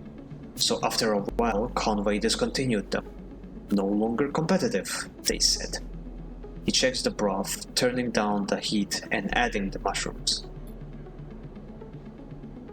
So there we were, hundreds of us, with surgical alterations for suits that didn't work. They sent us home, back to the company colony that spat us out, to be cleaners, drivers, cooks. They gave us drugs for pain and told us to make something of ourselves. When I deserted, bribing some passing spacers to take me into orbit, there were only me and a couple of others left. The rest of us just faded away, arthritis, osteoporosis. They folded in on themselves like paper lanterns. That was my generation. The anchor points still ache, still burn. He touches the scars. But what burns worse is the betrayal. I've been on the eye a long time now, and that will never fade. Not that and not the faces of my friends. Emphas reaches over and sprinkles a handful of leaves into the broth. It is ready. Thank you. I'm sorry. Don't be. It was Conway's crime, and you will know better than most that we have went through what we have went through. It is enough that you are here to listen. Emphas pours the broth into a double-walled metal bowl and hands it to you. The heat radiates through your hands, and the smell drifts up, rich and sharp, like a pine forest after rain. You drink the broth slowly, chewing the matsutake and thinking. Emphas busies himself with cleaning the pans and the bowl, sealing the kelp back up for another day. Then he quietly comes to sit with you while you finish your meal. Neither of you speak, preferring instead to let the story linger in the air a little longer. It is not that there is nothing to say. It is that sometimes in moments after something, speaking breaks the spell. So you both idle, eager to be in each other's company. Emphas taking longer over his cleaning, his packing, and you savoring the final dregs of broth. When you finally finish, When you finally finish and hand him the ball, you feel the spell break and the story leaves you both. And as you leave, you know that both of you are somehow a little more empty and a little more full than before.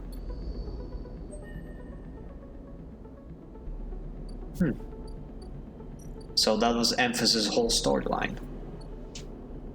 Interesting.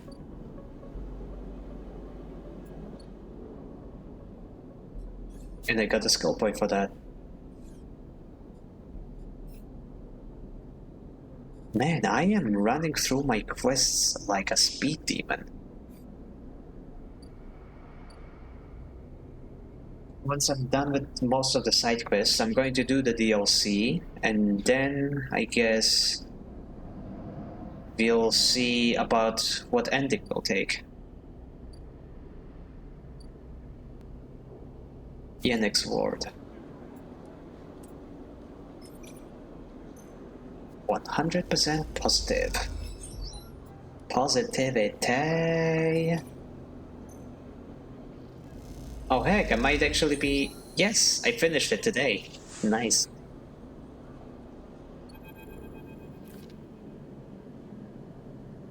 Lowland. Ramshackle residential district. You almost laugh when you see it. The same small recorder, stuck to a different wall this time. Written across the fluorescent tape is that familiar word, sleeper. You grab it quickly. Rabia says sorry. Sabine's voice speaks once again. She said she didn't have time to brief you before setting you up with the old man. I'm sure you've got the play by now. Earn his trust, work the block. Then we need you to get into his office. A pause.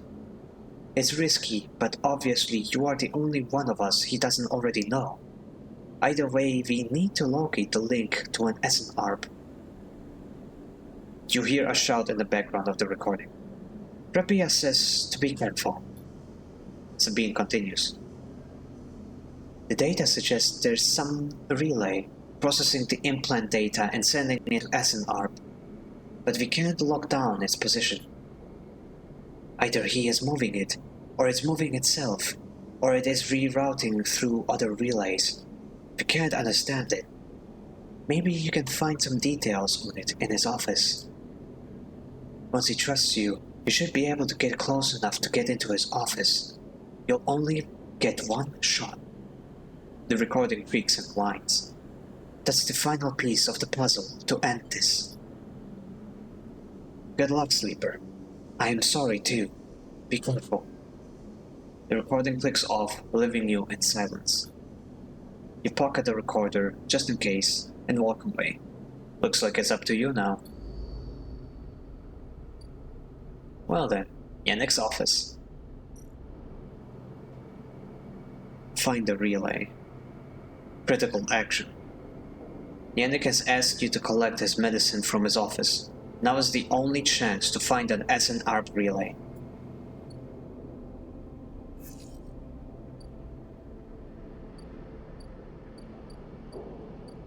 Oh, not really. My only chance is after I take a nap. Empty container.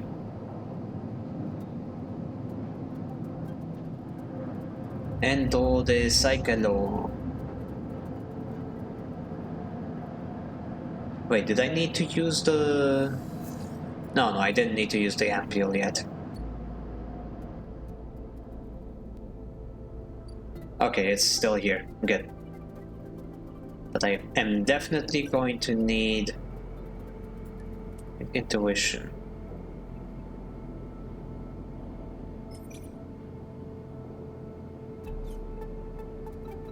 50 neutral, 50 something. No, I want to make sure this is going to be a success. So I'm gonna use this one. 100% positive.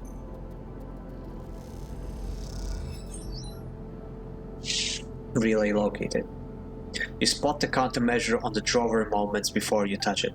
This has to be it, but you can't rush it. You can't rush it. You look at the countermeasure on the drawer. It looks like some kind of shock trap. If you'd grabbed the drawer, you'd likely have thousands of volts running through your system right now. You wince. Once you find the anchor points, it comes away easily enough. You print it from the drawer quickly and quietly, then listen for footsteps in the corridor outside. Nothing. All clear for now. You slide the drawer open, looking for other countermeasures that might be inside, expecting to see a chunk of tech, the relay. But as you slip it open, all you see is a handful of wires and an empty implant cradle. Is this some kind of mistake? You freeze for a moment, unsure of what to do next. Why keep an implant cradle so carefully guarded? You remember Yannick having an implant, a small plate on the side of his head, just above his ear. You assumed it was for hearing or vision. Oh my gosh, it's inside him. He is the beacon. Those shimmering glasses of his come back to you in your memory. His strange movements, his speech. You look again at the cradle and there it is, printed on the frame. Proprietary technology. Property of SN-ARP. Rabia said the relay moved, that they couldn't get a fix on it. What if Yannick is the relay? The thought hits you like a shock. Yannick with a remote relay implanted in his head, networked to every single implanted enforcer in the low end. A shudder runs through you. Is he even in control? Or has SN-ARP warped its way into the man? Could he be even considered separate from the corporation itself? You think of your own legal status as a proprietary technology, a puppet with foot strings. Time to cut his strings then. You reach around inside the cradle and find it, a remote connection, a tiny bead of a transmitter, likely controlling the link to the SN-ARP. There it is. You pause for a moment, then you squeeze it, snap it from the frame and it crumbles, sparks, and dies. It takes a moment before the shouts come, before the scream, and you are already on your way out, down the corridor, down through the unit that serves as the lobby to Yannick's office. Then out onto the walkway where Yannick lies still, and forces gathered around him bemused. Approach. You push through the crowd and there he is, still, crumpled. You arrange him a little, lying him down properly, and how his thin body is under his suit. You wonder how long he had been like this, a puppet for SN-ARP. With the connection cut, nothing remains but his body, which means that Yannick the man was gone a long time now. You place a hand on his chest. You are sorry for him, but it is done now. And you did not kill this man. You've seen enough. The connection is cut, and whatever Yannick was or had become is gone. Your anger is a hard core in your chest, and all of it is focused on SN-ARP. Rabia's office. The aftermath. The low end is wild with stories about Yannick's death. You are still waiting for Rabia to get in touch, but you trust that she will. So did we even tell her what happened? Does she even know that he is the beacon? Huh. Man, so he was technically a proxy this whole time. He wasn't even alive.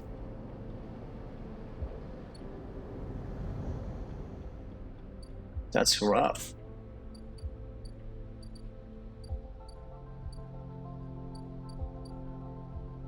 Dormant, you become your own.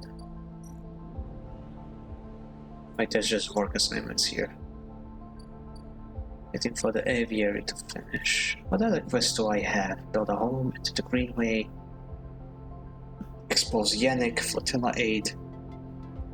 Rico's experiments. For those, I need to wait for the mushrooms. I guess I can do the build a home quest line now. All it takes is rolls. So let's give it a roll.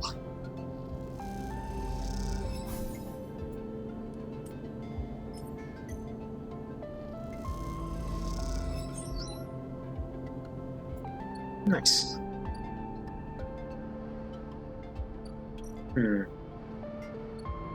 But I think that I have done enough for the day. I think this is a pretty good point to end it. And yeah, I think we have done a very good amount of quests today. Let me sleep first, see if there's something that might happen in the morning. Oh, and I'm gonna need to use a capsule.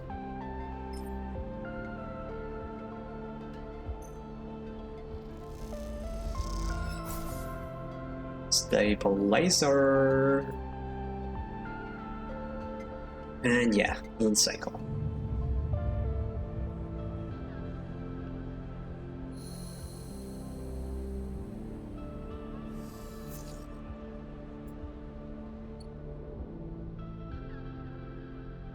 Yeah, it doesn't seem like there's anything new, so yeah.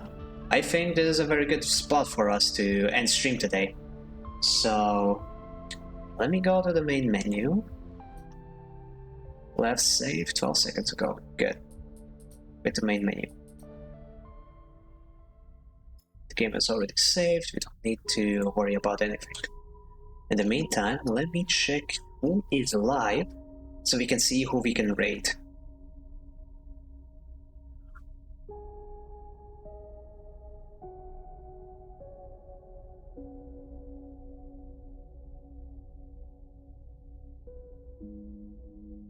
Okay, Twitch. I imagine the Shanna is definitely gonna be live still. Oh no, she's not live anymore. Oh. Okay, so... Oh my god, Lily is playing Titanfall. Titanfall 2 multiplayer. 1.2 million viewers? Holy shit. Yeah, no fucking way I'm rating that. That feels like a death sentence. Damn, who is she playing with that she's got so many views? That is insane. Anyway. Nemea is playing Overwatch. I'm not the biggest fan of Overwatch, I am a very big fan of Nemea, so let's go rate her.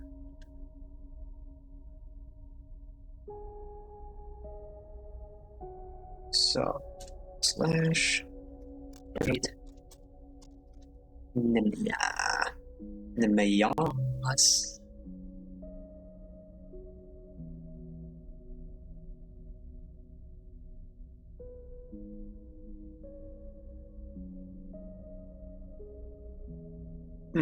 Alright, viewers. Today we've been a bit quiet, but honestly, I'm enjoying the game so much that I'm not even that sad about that. So yeah, I'm gonna make this quick because, well, there's almost nobody here to listen to it anyway. So thank you all so very much for watching.